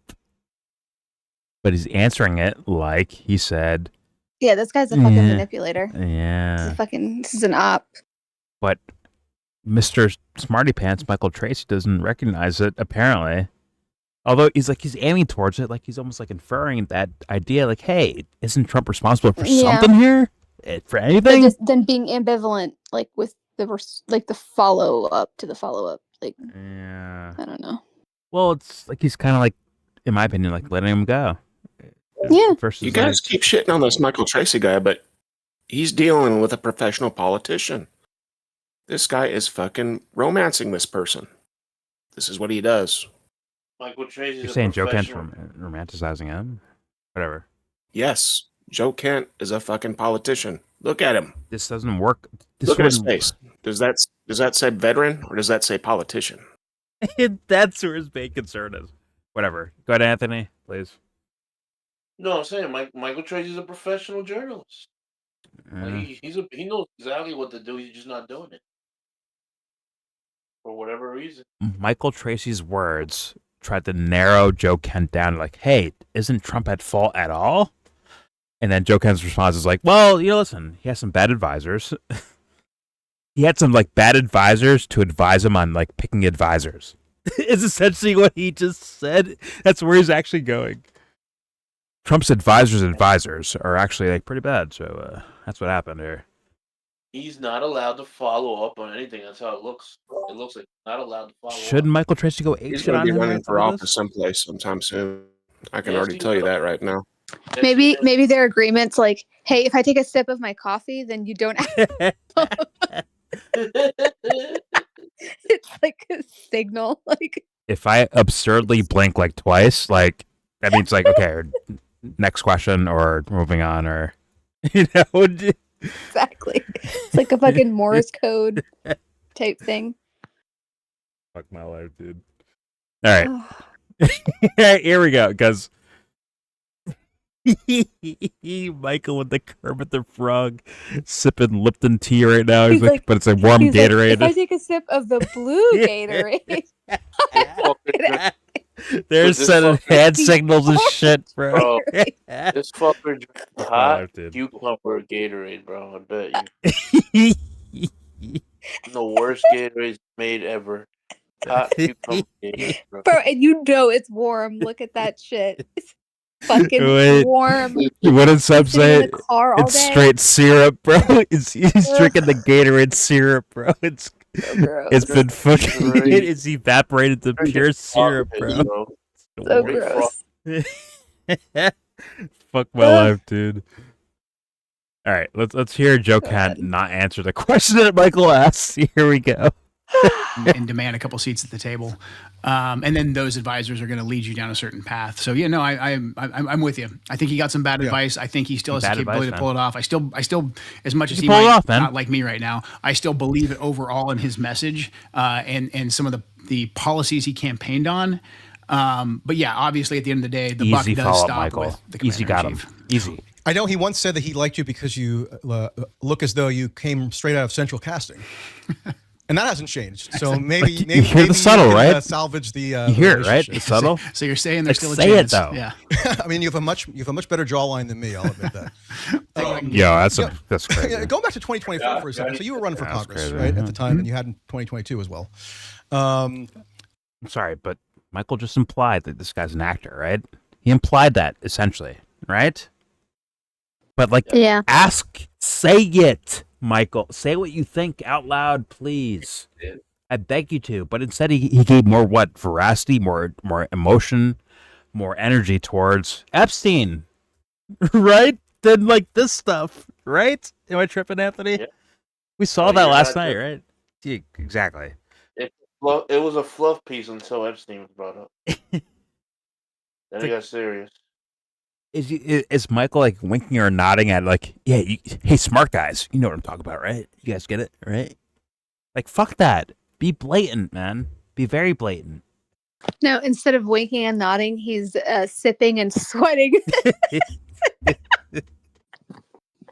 Hey guys, here's the signal. That's his that's his way of doing it. So that's his swag. Okay. That is hilarious. Like, listen, blue Gatorade, do this. Orange, do this. Like, yo, shut up. Fuck out of here. Michael's such a fucking yeah, he is what he is. It is what it is, man. There we go. You have a much better jawline than me, I'll admit that. Take what I can get. Going back to 2024 for a second. So you were running for Congress, right, at the time, and you had in 2022 as well. Politician, and I remember, and I've been aware of you for years. I forget exactly how. Half It was right something hair, to do with Tulsi, but I kept an eye on that campaign, your messaging, and so forth. It was against Marie Glusenkamp. Is that her name? Yeah, Perez. Yep. Yeah, and not long before that district had been represented by a Republican, right? It was what's her face, the woman, I forget her name now. Butler. She was one of the that's right. impeachment voters. Yeah. Oh, that's right. Yeah. So she was not long for this world in terms Impeachment. of being in Congress as a Republican. But anyway, so this is what you said. I just pulled, not to do a gotcha. It's not really what it's meant. I'm just genuinely curious if like you see any cause to maybe introspect about some of this and like see maybe if your analysis might need a little bit of updating or revision. This is what you said. The reason why he's saying that is because one of the reasons why he entered the race was because the woman that was, I guess, representing that district was one of the Republican impeachment voters against Trump. A rhino. That's what you're saying. Yeah. Fucking rhinos. Can't get rid of them. That was your fucking motivation or part of it, and then his wife, I guess, as well. It's like, okay. But once again, Joe Kent is no surprise to me. But what is Michael Tracey I just doing? like his duplicity. He's duplicitous.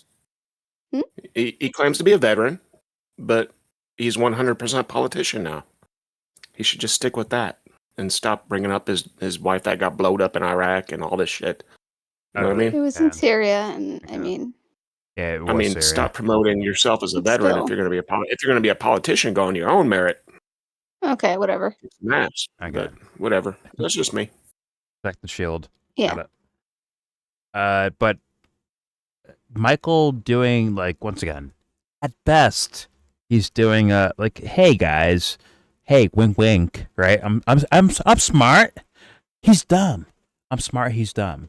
Let me bring up kind of a situation where it's see, look how I'm getting one over on this guy, right? As an inside joke between him and the fellow smart people, and living off of that is to me fucking stupid.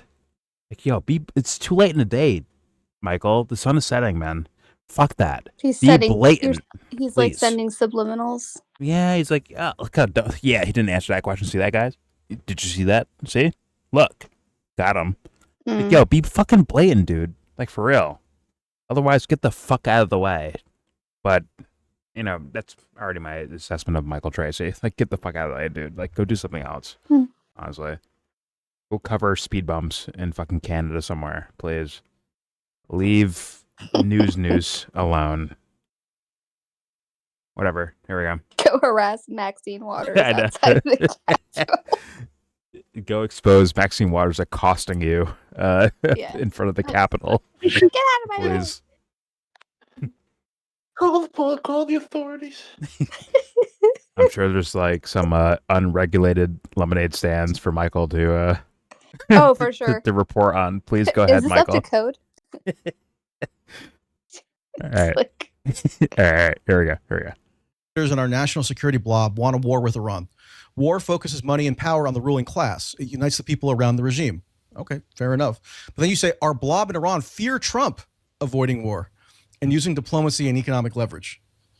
Trump is good for American people and the people in the region. So basically you're saying that what stands in the way between the United States and war with Iran or the national security blob getting what they want is Donald Trump. He's the impediment. And it's just come on. You got to Michael. now maybe do a little bit of a rethink on that, don't you? You got me. Yeah, no, I mean, you can. Oh, you got me. Compare that, I guess, my resignation letter. Unfortunately, I hate to say it, and I still in my heart, I believe that Trump wanted to be that guy. Unfortunately, just political reality of who he took money from on the campaign trail, who got an insider track on being key advisors. We're at where we're at.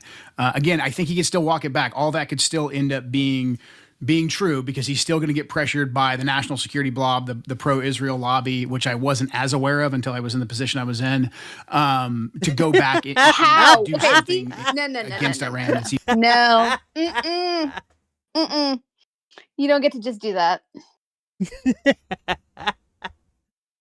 No you way. Do not get to just do that. He had to join office to understand that the Israeli lobby was clearly impeding the president's intentions with their own subversions. Right. Okay, but how do you know you're right? How do you know that you're correct now if you were so wrong before?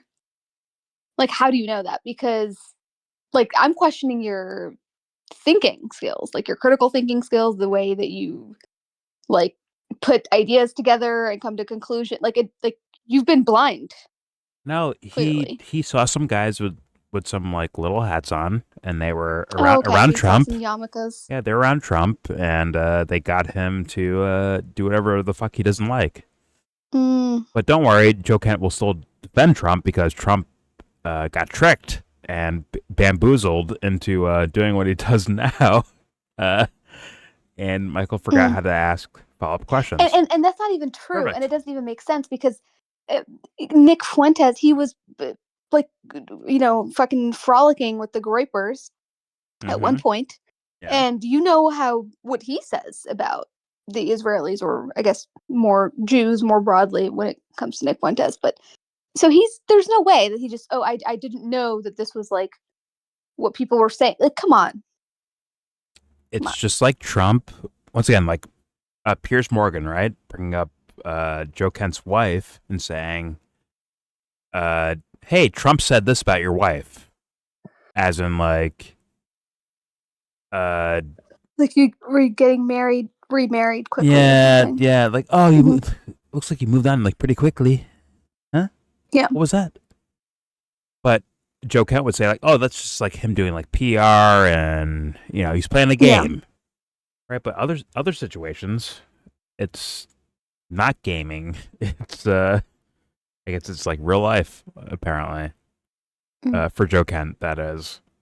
But don't worry, the audience will be like, well, Joe Kent has the courage to stand up to Israel, okay? So, like, leave him alone. Yeah. You know what I'm saying? Like, so courageous when everyone's fucking doing it. I know. Easy fucking thing. Really standing against the tide. Okay. No offense. I made a video. People got mad at me for making this video, by the way. Where I said, like, yo, saying free Palestine does not make you a good person. Now, is it me saying, like, hey, saying free Palestine is like a bad thing? Like, no, I'm not saying that. I'm not saying that at all. I'm just saying, like, people might abuse that idea, abuse it for their own purposes, or for some sort of like even deeper apparatus thing happening, where they can say like free Palestine as like a totem or as like a line to get you to buy into them, and thus same thing goes with fuck Israel, right? Same thing can happen there, but yeah, it is what it is. All right, let's hit play. There we go. I find this interview and the statements being said and the questioning too, even from Michael, very interesting and very troubling for me personally. But you know what? We are here. Okay, I get it. Until I have a certain amount of followers and viewers, it won't matter what I say. I get that. I am a waste of time. Let's hit play. Here we go. Even bigger. Got the Ram Ranch. Whether that's a ground incursion or what he was talking about just the other night. My guy, I still think he can be the Trump that all of us voted for and campaigned for. I hate him. I mean, he started taking money from the Sheldon Adelson in 2016, and then again in 2020, and then again 2024, and it like increased each cycle. So like, it's nothing new. I mean, like I appreciate that maybe if you became a little bit more aware of it as time went on, or given the perspective that you had, Michael has a point. In the government, that's all fair and good. I just think that I was a little flustered, especially in 2024, when I saw this like image being presented of Trump as something that like the record didn't really seem to support, meaning somebody that was like deep down looking to thwart Israel, when he was like going around saying, "I'm the most pro-Israel president of all time. The Adelsons are great." Like, on Gaza, his problem was that Biden hadn't sent enough heavy munitions, and even though Biden sent the most munitions to Israel of any president ever, and so there's like a huge wealth of evidence suggesting that this is what Trump's disposition was on Israel. Say it. It's a mystery, and sure enough, that's like what's come to fruition in the second term. So I don't know. I just I'm venting to you about my frustrations at the time, because I like to try to dispassionately analyze like each nominee as best I can, and I didn't see a lot of good dispassionate analysis of Trump in 2024. I try to eliminate emotion from the flowers. I mean, I think the money is an interesting point that a lot of people who aren't deeply involved in politics don't understand, and it's like this weird feature of the American political system where you need money, and whoever can pour the most money into a campaign, they're going to have a lot of power. And then as a candidate, and I know this from being a candidate who is outspent, you kind of end up with this. I guess it's like the prisoner's bargain. Like if I don't take the money, then my opponent's going to take the money. So what do I need to do to get the money? And I think AIPAC and other special interests have really. Did you raise money from pro-Israel groups or individuals when you were running for Congress? So I think if you look at AIPAC Tracker, I think I got AIPAC a couple Tracker. individual donations where people donated a couple $100 or $1,000 like in the name of AIPAC. But I went to a couple of different breakfasts and like fundraisers and stuff they had, and said, "Hi, I'm Joe. Here's what I believe in." And I guess they didn't like me. So I never got a ton of money from them, which is a win. Okay, yeah. So, but it's challenging. So I understand where Trump and other candidates are like, "No, I had to take this money." But I think the way that's coming out now, I think this younger generation. So I'm like 46. The people that are younger than me, I think they actually are acutely aware of this, and so I think in short order, it's going to become pretty toxic to actually have taken some of that money. So it's actually going to be a net negative, which I think is overall a good thing. It's informing people. And I think this is going to be a big wake up call for the coalition. What's this cat's rank? I think I might outrank him. Rewarding candidates who aren't taking money from all these different special interest groups, especially from special interest groups that represent foreign countries. Maybe do. Well, you even have mainline, I'm not a politician. Presidential candidates like military-wise, I might outrank this guy. I think on paper he would outrank you, but that just means he leans more towards corruption than you may want to realize from your leaders and commanders. Harrison, sorry. Oh yeah. Go ahead. Well, maybe. I don't know. I think he's Pete Buttigieg territory of like instant intelligence. Like, yeah, come, you're up here now. Right? Just passing you by. Right? He's not a genuine believer, in my humble opinion. But also, Michael, I want to show like Michael adaptation in the movie. I think that is my goal in life at this point. It's like, yeah, if you see this and don't get it, listen, that means you're sus from now on. But he's already sus to me. It is what it is. All right, here we go. I have a new summer of people saying that they won't take AIPAC money, so that's at least an indicator in the Democratic Party. It's a little bit more slow going in the Republican Party. Obviously, within the younger cohort, maybe that's something that they would like to see happen, but we shall see. I mean, just to drill down a little bit more on the origins of the war, because I think it's important for the historical record to like understand that as best we can. Just like people are going to be debating for years or decades, like why did Putin invade Ukraine on February 24th, 2022? Why did Hitler invade Poland on September 1st, 1939? I'm not likening Trump attacking Iran necessarily on the substance of those conflicts. Just like something that's going to come up as people study history. And I'm just not quite following how it is that Israel could have, so decisively deceived Trump to, for instance, amass the largest U.S. force presence in the Middle East since 2003. You can see him leaning. That's not something that Bibi could have engineered somehow. Yeah, he could have made his case to Trump, but Trump did that on his own volition, maybe in concert with Hegseth, whomever it was, with Israel and these pro-Israel people in the media, whispering in his ear, sure, but. It almost kind of when you so emphasize Israel, it almost creates the impression that Trump's being puppeteered by them rather than acting with his own agency first and foremost, which is my view. Because I like to take Trump seriously when he's introducing this expansionism thing that he's on in the second term that spans the world. Cuba's next, I guess, right? So, and he previewed this in his inaugural address, right? So, and then in terms of the Rubio statement, when the war was launched, that a lot of people pointed to, where Israel was about to attack, Michael. So we had to attack preemptively to thwart any reprisals against American forces. Okay, but at the same time, why were the forces there in the first place? Because Trump sent them right to amass against Iran and in this pressure campaign thing, right? And that wasn't Israel's doing per se in terms of what the cause of it was. And also there was, in that New York Times report, they say, Trump made its decision weeks in advance, right? It was just a matter of timing. And the timing came when the intel was presented to Trump about the Ayatollah having this meeting or the Supreme Leader having this meeting in daylight or something like this. And you can even see reporting in the preceding week where the sources are telling Politico, look, U.S. officials think it might be more politically palatable if Israel strikes first.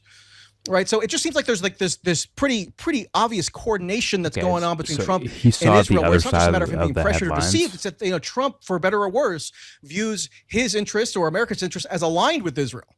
Right. So maybe that's wrong, but it's not a matter of him being snookered or swindled. Well, I think a lot of it initially when Trump came in January of 25, he was putting on a full court press to get a deal with Iran. He dispatched Steve Witkoff, and I think Witkoff was on the cusp of getting a deal. That's a lie, but Hammer, and potentially even after Midnight Hammer, but definitely before Midnight Hammer. I think Witkoff was on the cusp. Now, what the Israelis did that's bullshit. But okay, here we go. Was very, very clever, and they used the echo chamber to do this. Was they moved the red line. So President Trump was a warrant Iran officer. Can't have a I was a captain. Oh my God. Good. So it's kind of similar. So we kind of tied in that area. Go ahead. I don't know rankings at all. But okay, his point about Witkoff close to deal with Iran, that sounds like absolute bullshit. In fact, in that time period when Trump kind of first essentially entered office, the deal would be what? The Obama deal? What, again?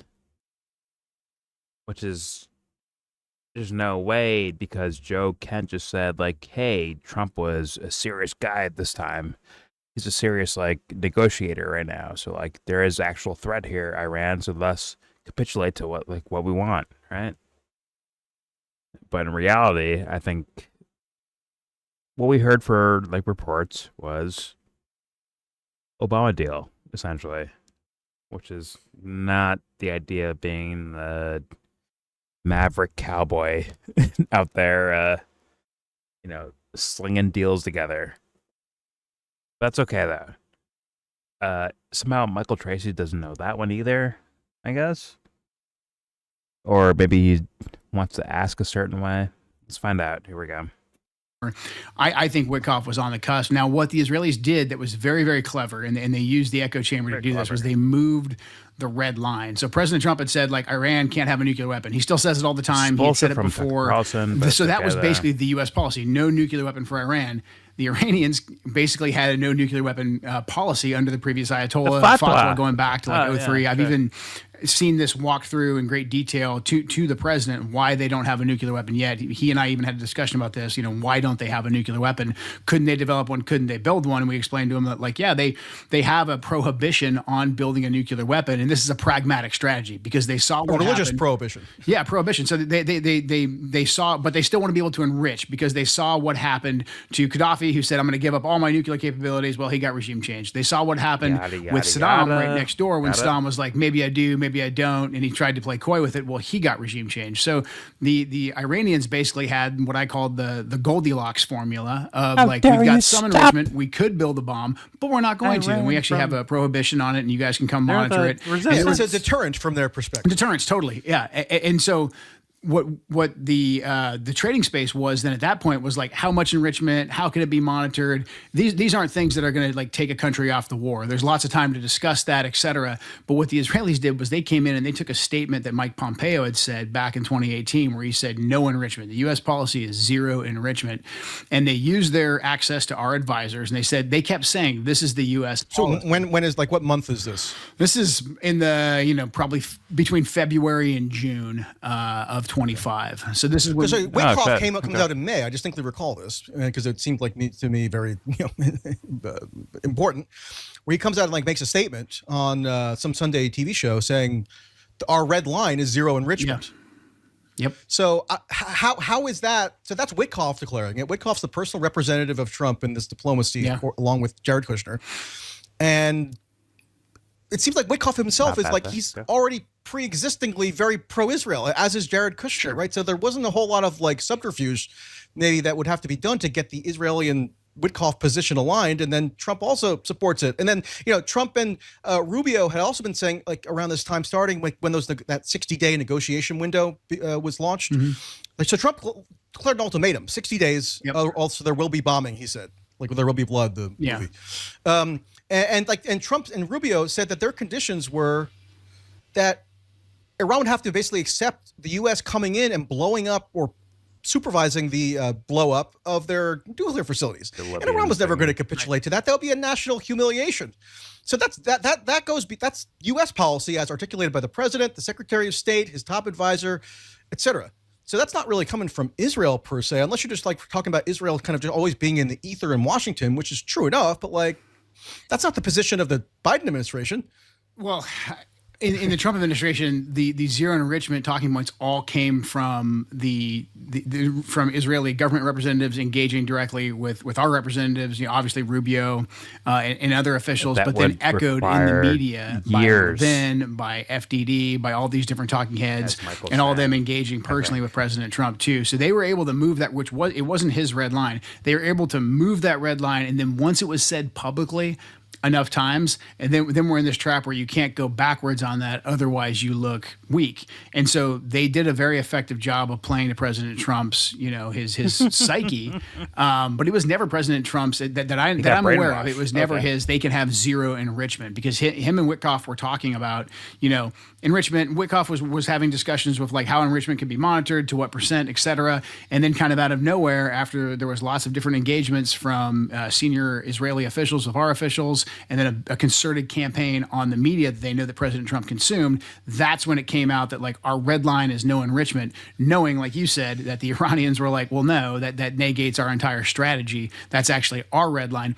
But the Iranians still stayed at the negotiating table. They were like, okay, well, maybe this is just, bluster, and maybe we can get through this. Even after 12-day war, even after Midnight Hammer, they basically accepted Trump's framework, where Trump said like, okay, if we can't agree on enrichment, we're just going to bomb all of it, and we're going to take all of it off the negotiating table. The Israelis the Iranians basically at the end of that said like, okay, cool, that works for us too. It's gone. Which is amazing. I mean, I still don't quite understand their whole posture here, because like there were mountains of evidence that like this is where the train was heading, like a train left this nation, but they still at least were signaling their openness to diplomacy. So what happened after Midnight Hammer? Well, that was a play too by Iran, right? They knew what was coming probably, because it was probably, pretty obvious, I think. And thus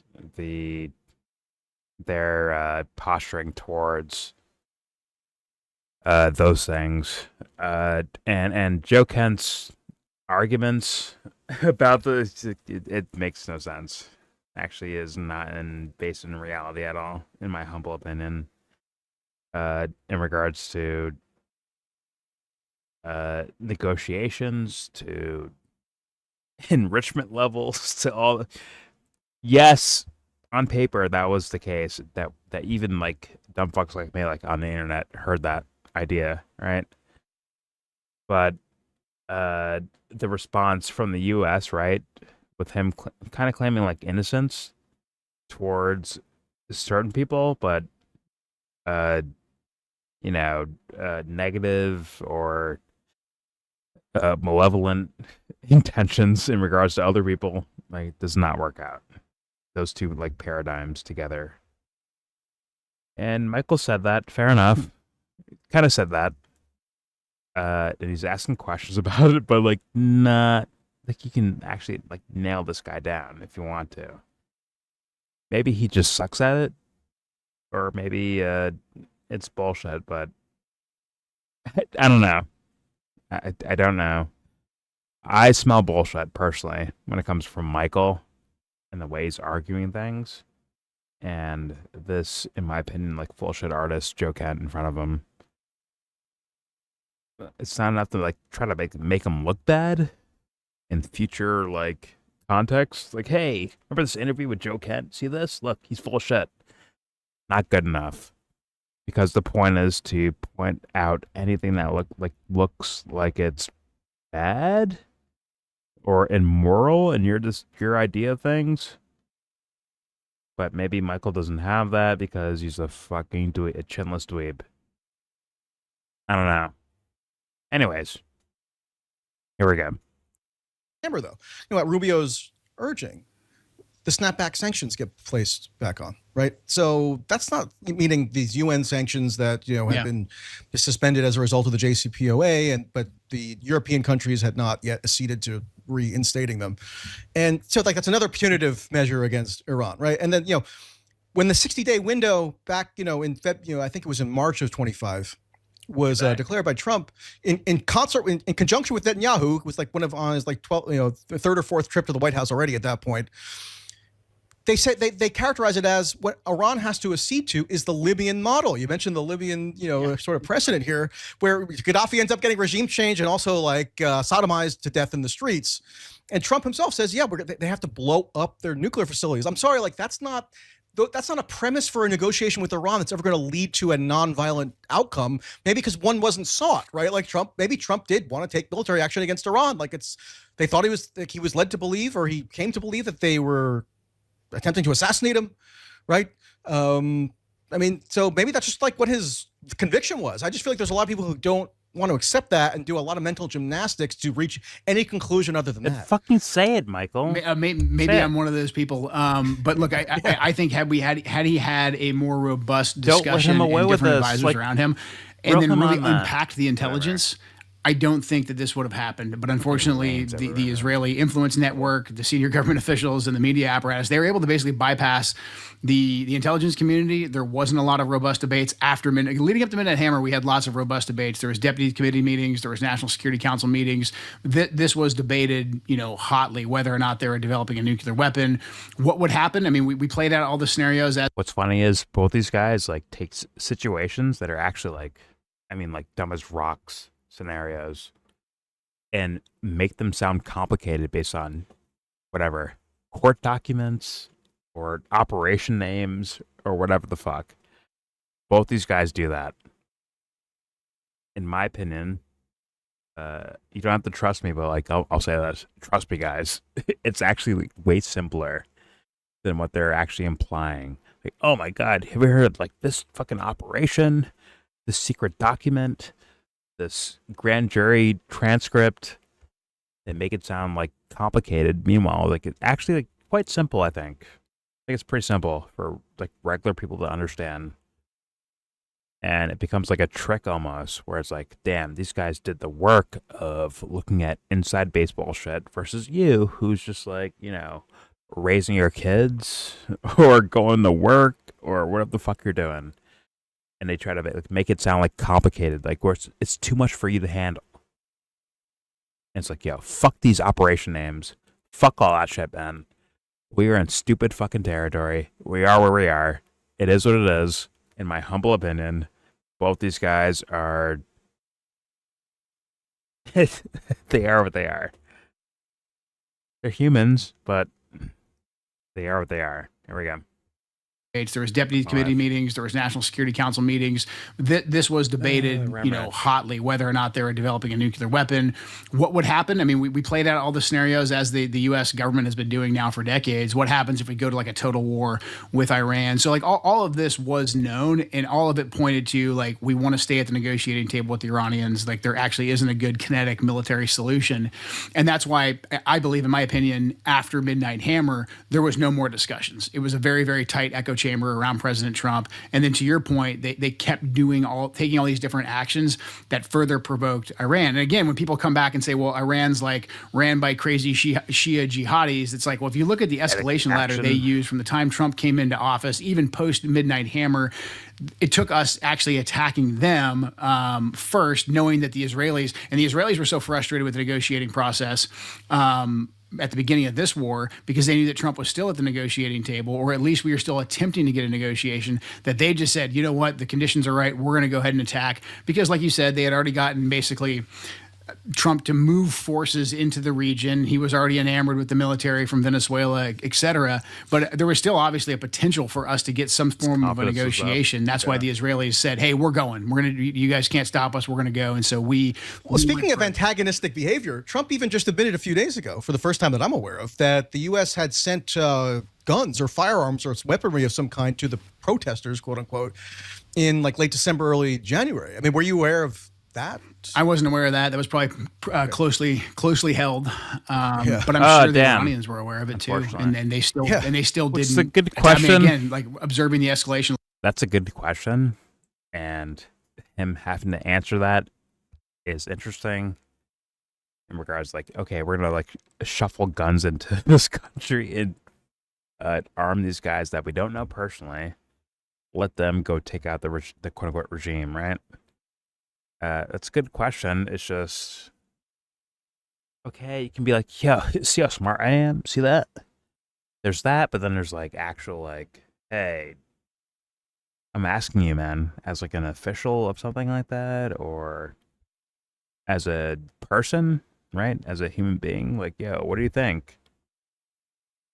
Michael's not looking for that, apparently. We're stuck here. Here we go. Ladder, they didn't want this conflict. God bless life. So yeah, it's very unfortunate. And again, I hope that the ceasefire that we have right now holds and we can get pragmatic Trump back. Okay, so I want to go to a slightly different topic. I want to on breaking points shortly after you resigned. And Soccer, as he's wont to do, couldn't resist bringing up Jeffrey Epstein, our favorite subject. And basically he was trying to get you to expound on whether you saw Epstein to have been an intelligence asset. I thought it was a little bit odd, frankly, that you did think he was an intelligence asset of some kind, but you said it was based on like the same stuff on the internet that you were reading that everybody else was reading. There was nothing you could have gleaned to that effect with a very high level security clearance. Not with it. Do you see why I might find that peculiar? Like, if you do have that view, like, shouldn't there be some information available, or would there be some information available to you that can substantiate that idea beyond just like reading the standard stuff on the internet that every like schmuck in their mom's basement can read? I mean, the only thing that's different with me is my background in the CIA and special operations. So to me, it looks like an intelligence operation.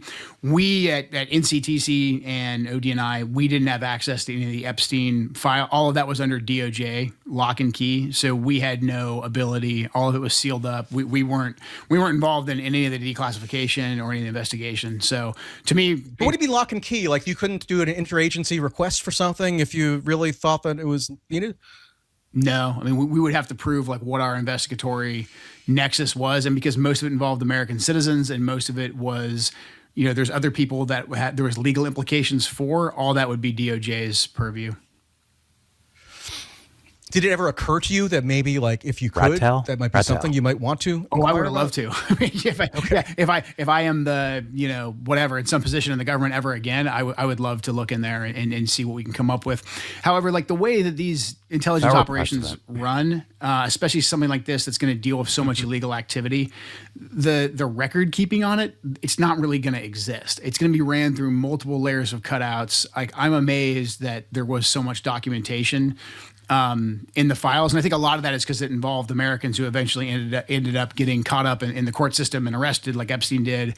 But in general, these types of operations that intelligence services engage in, like there's not files at Langley or in Jerusalem or any other capital. Like a lot of this is done through multiple layers of cutouts. So I'm a little skeptical sometimes when they're like, oh, we have files here about, this horrible thing this intelligence agency was engaged in.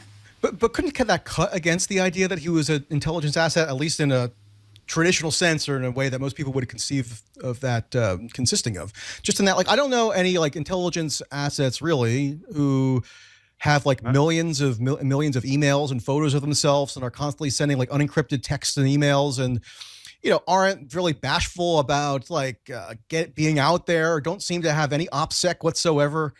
It's a worthy question. I don't know, like, isn't that like an alternate theory that like, Michael. Although he might have had some engagement with some intelligence agencies, just by way of, if only of him having this, relationship with the former Prime Minister of Israel, Barak, but he also had relations in some way or another with, the members of the French government or former officials, British government, U.S. government, obviously, even Saudi, Mohammed bin Salman, and a million others. So, I don't know, like, isn't there like sort of like potentially plausible contrary view of that, given his like total blasé attitude toward his like personal, texts and calls and everything else? Whatever, bro. He just thought he was protected. It seems to me like he just thought he was untouchable.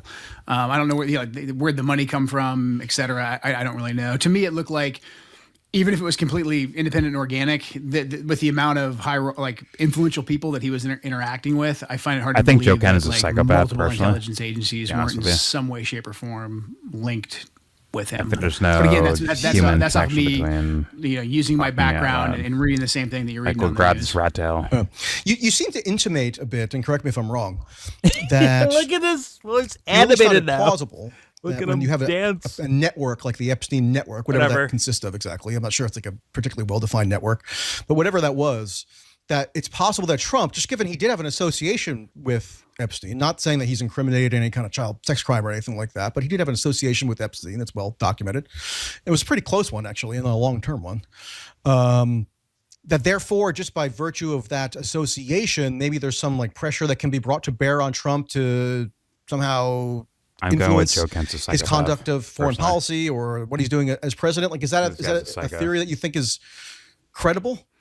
If we don't want people to believe that, then we should have been way more transparent with the way the Epstein files rolled out. Sure. For one, I think if there was anything, or maybe not declare it a hoax, right? Yeah, right, exactly. If there was anything incriminating on Trump in the Epstein files, I just think it would have come out like a long, long time ago. However, like you said, there was a lot of powerful people in the Epstein files, so there's a potential that there's something greater there about structures of power that people that are in power are incentivized to. I can see what Michael's doing. So that's a potential as well. I mean, Trump came out and I mean, I guess he said before like there's nothing there, etc. So I don't know. I just think if we should have maximum transparency considering the implications, so that if we're afraid of conspiracy theories like this spreading, the best way to combat it is transparency, and it's exactly the opposite way that it was handled.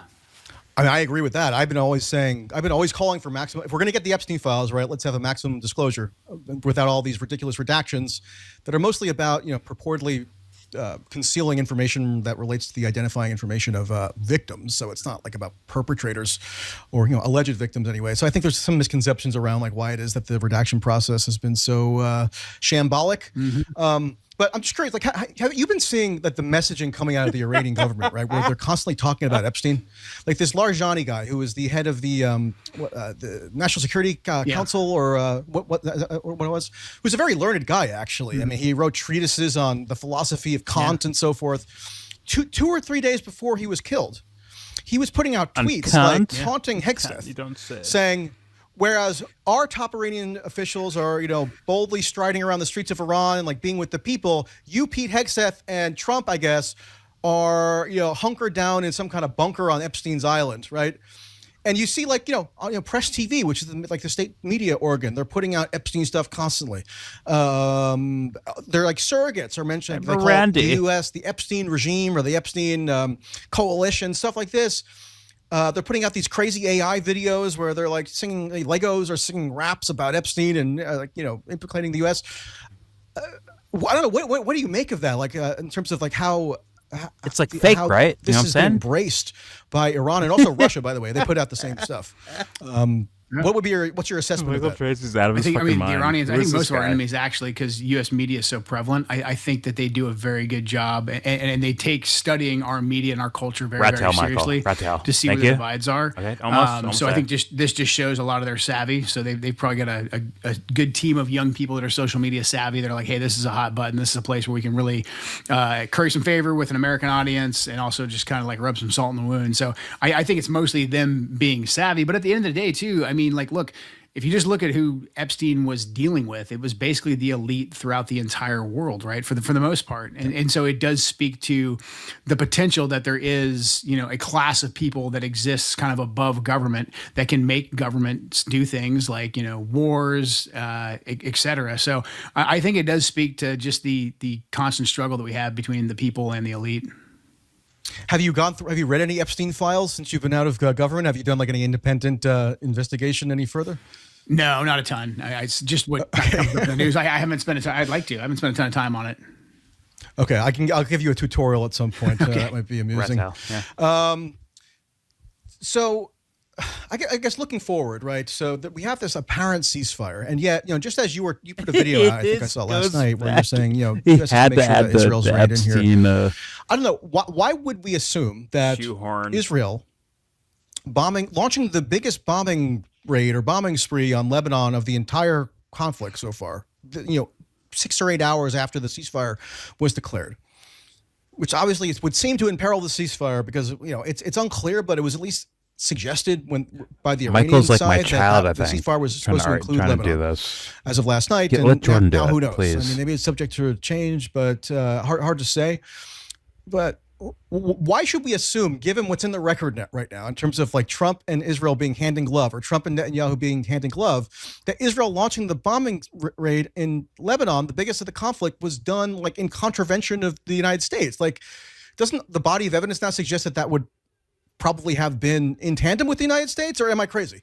No, this is why I said, in order for any of this to last and for us to get out of this mess that we're in, step one is restraining the Israelis. And it has to be more than just like, oh, we're going to call BD or we're going to call Turner and say, like, don't do this anymore. Michael, grill him about It's got to be us actually withholding key pieces of military aid, because the Israelis have actually like never been checked before.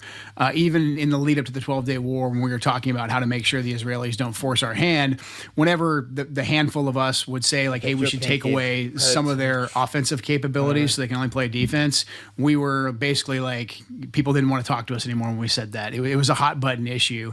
And as things have played out, it's like, if we don't actually restrain these guys beyond like a phone call or a smack on the wrist, like, they're not going to take us seriously. So I think Trump's got to get that under control. I'm hoping he's frustrated enough right now with how badly this has gone, that now that he actually has a ceasefire and the Iranians are somewhat there's a glorious victory, we're told. Hegseth gave this triumphant press conference this morning. Did you see it? Where like, he got total victory. It was incredible. What did you make of that? I mean, I noticed he was bragging that the U.S. sent boots on the ground last weekend. Like, he's saying, look, we sent boots on the ground and they did this like thunder strike or something in the heart of Iran, and how it was all great. So I guess he's trying to say, like, look, you naysayers who are telling us how bad it would be if we sent boots on the ground, suck on this because it was awesome. Like, is that how you interpreted that? Yeah, I mean, look, I was in the Army for over 20 years. I mean, it's always impressive when the military does things, because our military does do very impressive things. And so if you hear us describe these impressive things, you can get very enamored by them. Does that mean those things, like, strategically did anything good for our country? No, probably not. I mean, I can talk all day about all the cool things that we did when I was in special forces in Iraq. And at the end of the day, the Iraq war is a complete and total disaster. So, I mean, whenever you get a Pentagon press conference, like, they're going to come out there and run the highlight reel of all the cool stuff that we did militarily. It's just like what they did. Hegseth in particular seems to like be really into it. Like, I don't know. There's like, you could tell, I mean, maybe Michael, you're trying to get him to critique individuals, right? Then just ask it that way, Michael. You're not smarter or more savvy by like asking like side note fucking questions. Like, ask directly.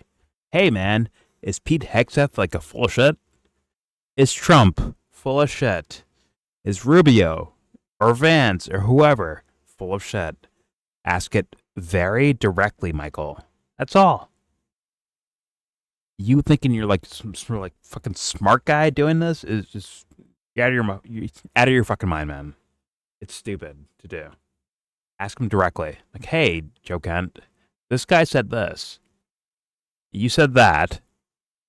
Square this up, man. Make it make sense. That's all. It's as simple as that.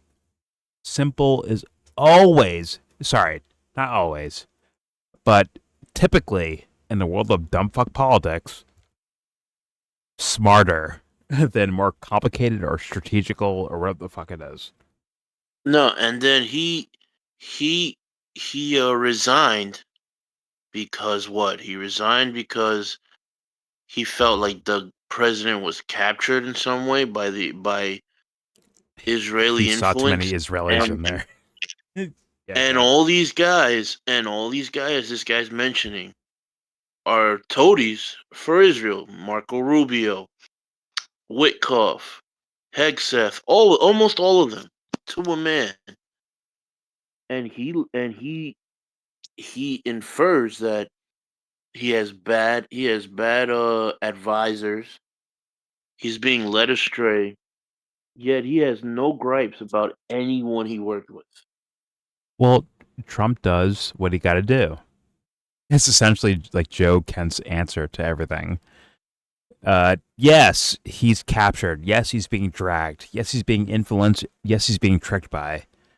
But somehow, he's a brilliant negotiator. He's courageous. He's whatever the fuck he says, right? Yeah, at the same time, Michael all Tracey, the at some point, all the good qualities is legendary. All the bad qualities not his fault. Well, at some point, like, Michael Tracey, stop being sarcastic or facetious, right? And just say, like, ask him a question, like, how do you make this work? You, Joe Kent, you personally, Joe Kent, make this make sense. Give him a scenario and say, Joe Kent, make this make sense. That's all. Just do that, please. But instead, he's like taking pleasure into making him, I guess, look bad to, the smart people out there, the so-called smart people. Okay, Michael Tracey, good job, man. Thank God someone peeped what you were saying. Got it. Please just ask him, because guess what? You are not getting this interview again. You're not. This is it. Yeah. This is the interview. Make it happen now. And also, fuck strategy. Just says, regular person shit. Hey, man. Oh, it's, yeah. It looks like a quid pro quo. I scratch your back, you scratch mine. The thing is, Anthony, if Michael Tracey was in this Discord, I can't get in your way. But, yo, Michael, answer that question. Go ahead. Answer it. Because I can't defend you, my man. I can't do it. I can't do it. I can't be like, oh, maybe Michael was doing this. I can't do that right now. I mean, I'm sorry, dude. He's talking to Joe. He's talking to Joe Ken like he's a celebrity. Joe Ken's his best hits. We're gonna get his best hits.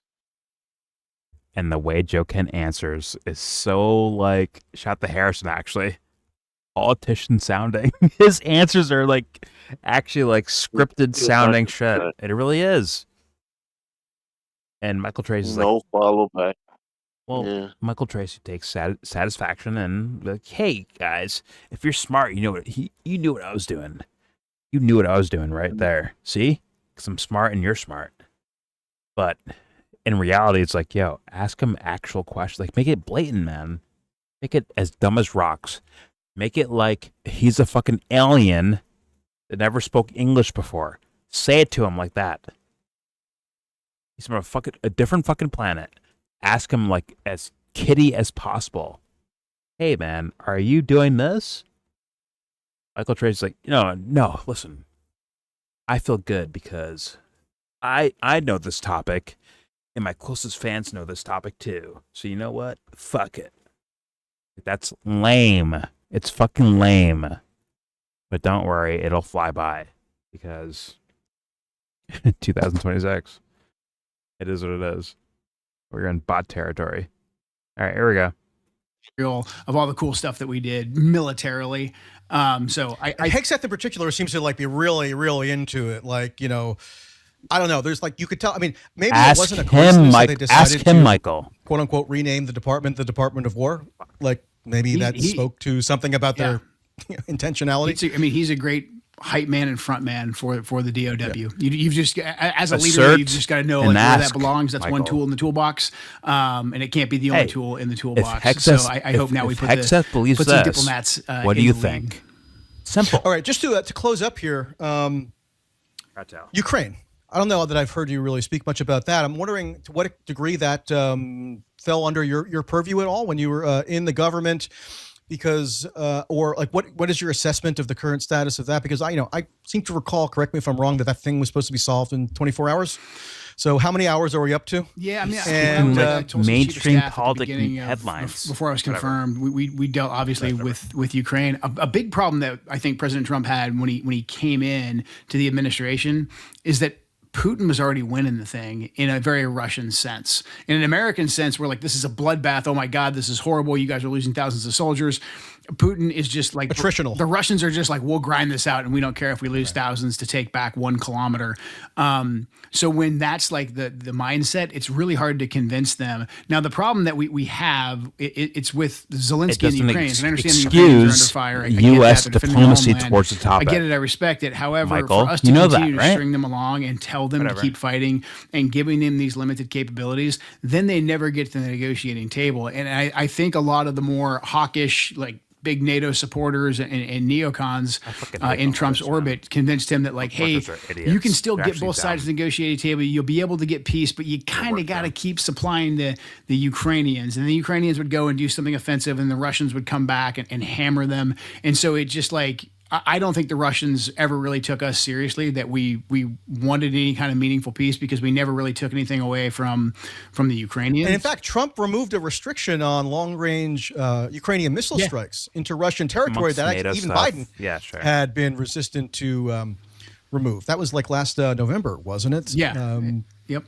And this is another one where it's like, I mean, he already got handed such a mess that the best thing that we can do is just say, hey, we're done funding it. And like you guys are going to sort this out, because at the end of the day, who controls the Donbass really isn't that important to America, and like let the Europeans and everybody else kind of yell at us about it. But I think even the Europeans weren't saddling up, to commit resources to it either. So it's like we just let ourselves get captured in like the passion of combat, and then also thinking that like we Americans can solve everything. And I think a lot of times, and just inertia, right? I mean, like when you have a military engagement, or I don't know how you would classify the U.S. mission to whatever extent there is one in Ukraine. I've always called it like almost like a joint operation, because you have like joint intel going on, like targeting, Starlink. You have the weapons provision. Obviously, you have lots of troops in European command that are sort of playing this supporting role. There's a bureaucratic inertia that takes hold, right? Where it's difficult to steer the Leviathan, and that's crosses through to different administrations, even if maybe like there's some indication that a new course might want to be taken. So, I mean, do you see that? Oh, yeah. I see anything that reflected that dynamic? Michael. I think that's spot on. I mean, like the president has 100 things that he has to deal with on any given day. Right. And so unless he is very specific and he has people below him that are very specific that says, go turn off all these different things that the last administration was doing for Ukraine in order to get us to the negotiating table and to get a ceasefire, he can kind of say, I want a ceasefire all day long, but unless he deliberately turns off all those instruments of bureaucratic inertia, as you put it, which I think is accurate, then like it all just kind of runs in the background. And this is a problem, I think, with a lot of our intelligence and a lot of the stuff that the DOW does. A lot of it just kind of runs on autopilot. And even if the policy has changed, or we're like, hey, that didn't even work, like it just kind of keeps going because the machine is so big, and everyone that's a part of it is incentivized to keep it going because it's jobs, its power, its contracts, etc. Isn't another part of this, though, that like Russia has also gotten more maximalist and radicalized? Like I know personally, I would have been inclined to maybe be a little bit skeptical of people who wanted to focus on that at the beginning of the war, because I was more focused on U.S. foreign policy and the U.S. role. Ukraine's the one receiving weaponry and so forth from the U.S. That's what would have been what I would focused on. What I focused on, it was. But then in late 2023, I went to Moscow. Like this Russian group organized. Maybe I shouldn't say this out loud, but I've talked about it before. This Russian group organized, like they called them like social media influencers. Like most of them were just these dopes who were just like basically Russian, like aspiring Russian apparatchiks, which I guess they mistakenly thought I was as well. But I went and I was very struck by how adamant and vehement and like ideologically sort of like radicalized they were around the Ukraine war. Meaning, we got to take Novorossiya. Yeah. We have to we have to draw on these grandiose historical theories that Putin was talking about in his essay infamously, in July of 2021, before, 6 or 8 months before the war. And we're like now going to do actually some territorial conquest, which wasn't the case initially. The 4 oblasts that Putin declared are eternal parts of the Russian Federation. So that's an aspect here too, because if you're saying, oh, maybe we could work harder if we had some bureaucratic sort of strategy to rein in some of the stuff that's been going on for 4 years, maybe we can get Putin to agree to a ceasefire. Well, I don't know. He gave a speech that, his position, he declared to his Russian National Security Council in June of 2024. Last I checked, that is still the policy, where there's no ceasefire that he's ever going to accept without an underlying resolution of all the political grievances, right? So he was expressly against a ceasefire, and that's what Trump 2.0 came in with a unified position with Ukraine eventually, saying freeze the conflict, ceasefire. That's like directly counter to what Putin very plainly said he was never going to counter. So obviously, can positions move over the course of negotiation? Sure, but I don't know. It seems like that's another factor here that maybe it's at least worth being mindful of. No, I mean I agree, because when you just look at how Russia's pursuing this war, they think they're winning. They're willing to continue to lose for it, and like you said, like obviously it's not just about like, oh, we kind of want to secure these couple oblasts. I mean they have a historical view that they're very passionate about. So like again, they're so passionate they're willing to lose thousands of Russians, probably even 1 million by the time the whole thing's said and done, to get their territorial gain. So again, I think Trump as on the campaign trail, I think he really thought that he could get a deal. But the further this thing went along, the more entrenched and the more hardcore the Russians got. So I think even by the time he got in the White House, come on, even dude. if he would have been able to go and rip out all the bureaucratic inertia supporting Ukraine, it's still a long shot that Russia would have even taken him seriously. I think Putin still would like give him the meeting or whatever, but I think they were just throw like, him a bone, right? There might be some like improved sort of like, you know, diplomatic overtures maybe. Yeah. But in terms of the underlying policy, it's pretty much the Biden status quo at this point, except with this weapons provision program where supposedly we're being paid for the weapons, right? Through like NATO as a conduit. I still don't understand how that's supposedly working. Like, is the U.S. really getting, quote, paid for them? They won't respond to my FOIA. So do you know anything more about that? I have no idea. I just think the whole thing is like, we're not going to solve this. Like we're not from that region. It's not our backyard. It doesn't really matter to us. This is a place where I think we should just kind of wash our hands of the whole thing and walk and say, hey, we hope you guys can come to a ceasefire and you know, live in harmony and we can trade with both of you. Yeah. All right. Just to okay. All right. I think there was like plenty of pushes for Michael to actually engage in there.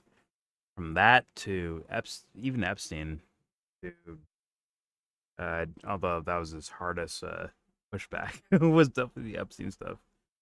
I get what he was doing essentially with the other Trump stuff in regards to like Joe Kent kind of supporting Trump even in the midst of his actual stated policy. I get that, but why not just ask about it? Why are we bullshitting around, Michael Tracey? But it's okay, man. It's like, it is what it is. It is what it is. It's about fandom, fanfare, and hey, are you a Michael Tracey fan? Okay, then fine, you're good. If you're not, you're pissed off, I guess. And that's where we end up at, I think, ultimately. But either way, there's your video. Please subscribe if you feel like. Comment, agree or disagree. Jesus Christ. I think Joe Kent, for me personally, is full of shit. And in fact, I think Michael's a liar too in his own former fashion for whatever reason. I'm still trying to like figure that one out. Like, what's his reasons for doing so? But I think the guy's a fucking liar, personally. But you can have your own opinion. Please let it be known in the comment section if you want to. Don't forget to share, support. Hopefully donate to all the links in the description box. Also, please check out the Discord link if you want to join that. We're in that Discord right now. Very late. I'm half asleep right now. But please join up if you feel like. All opinions are welcome. Trust me. And yes, everything I showed you, a couple things, the Michael tweet and this video will be linked for you to look at on your own and come up with your own fucking opinions or decisions or whatever the fuck. So please do that too. Most importantly, most importantly, with a lot said, give this video a thumbs down. And yes, Joe's not here. Meow for me. Meow for me. Ram Ranch. Ram Ranching.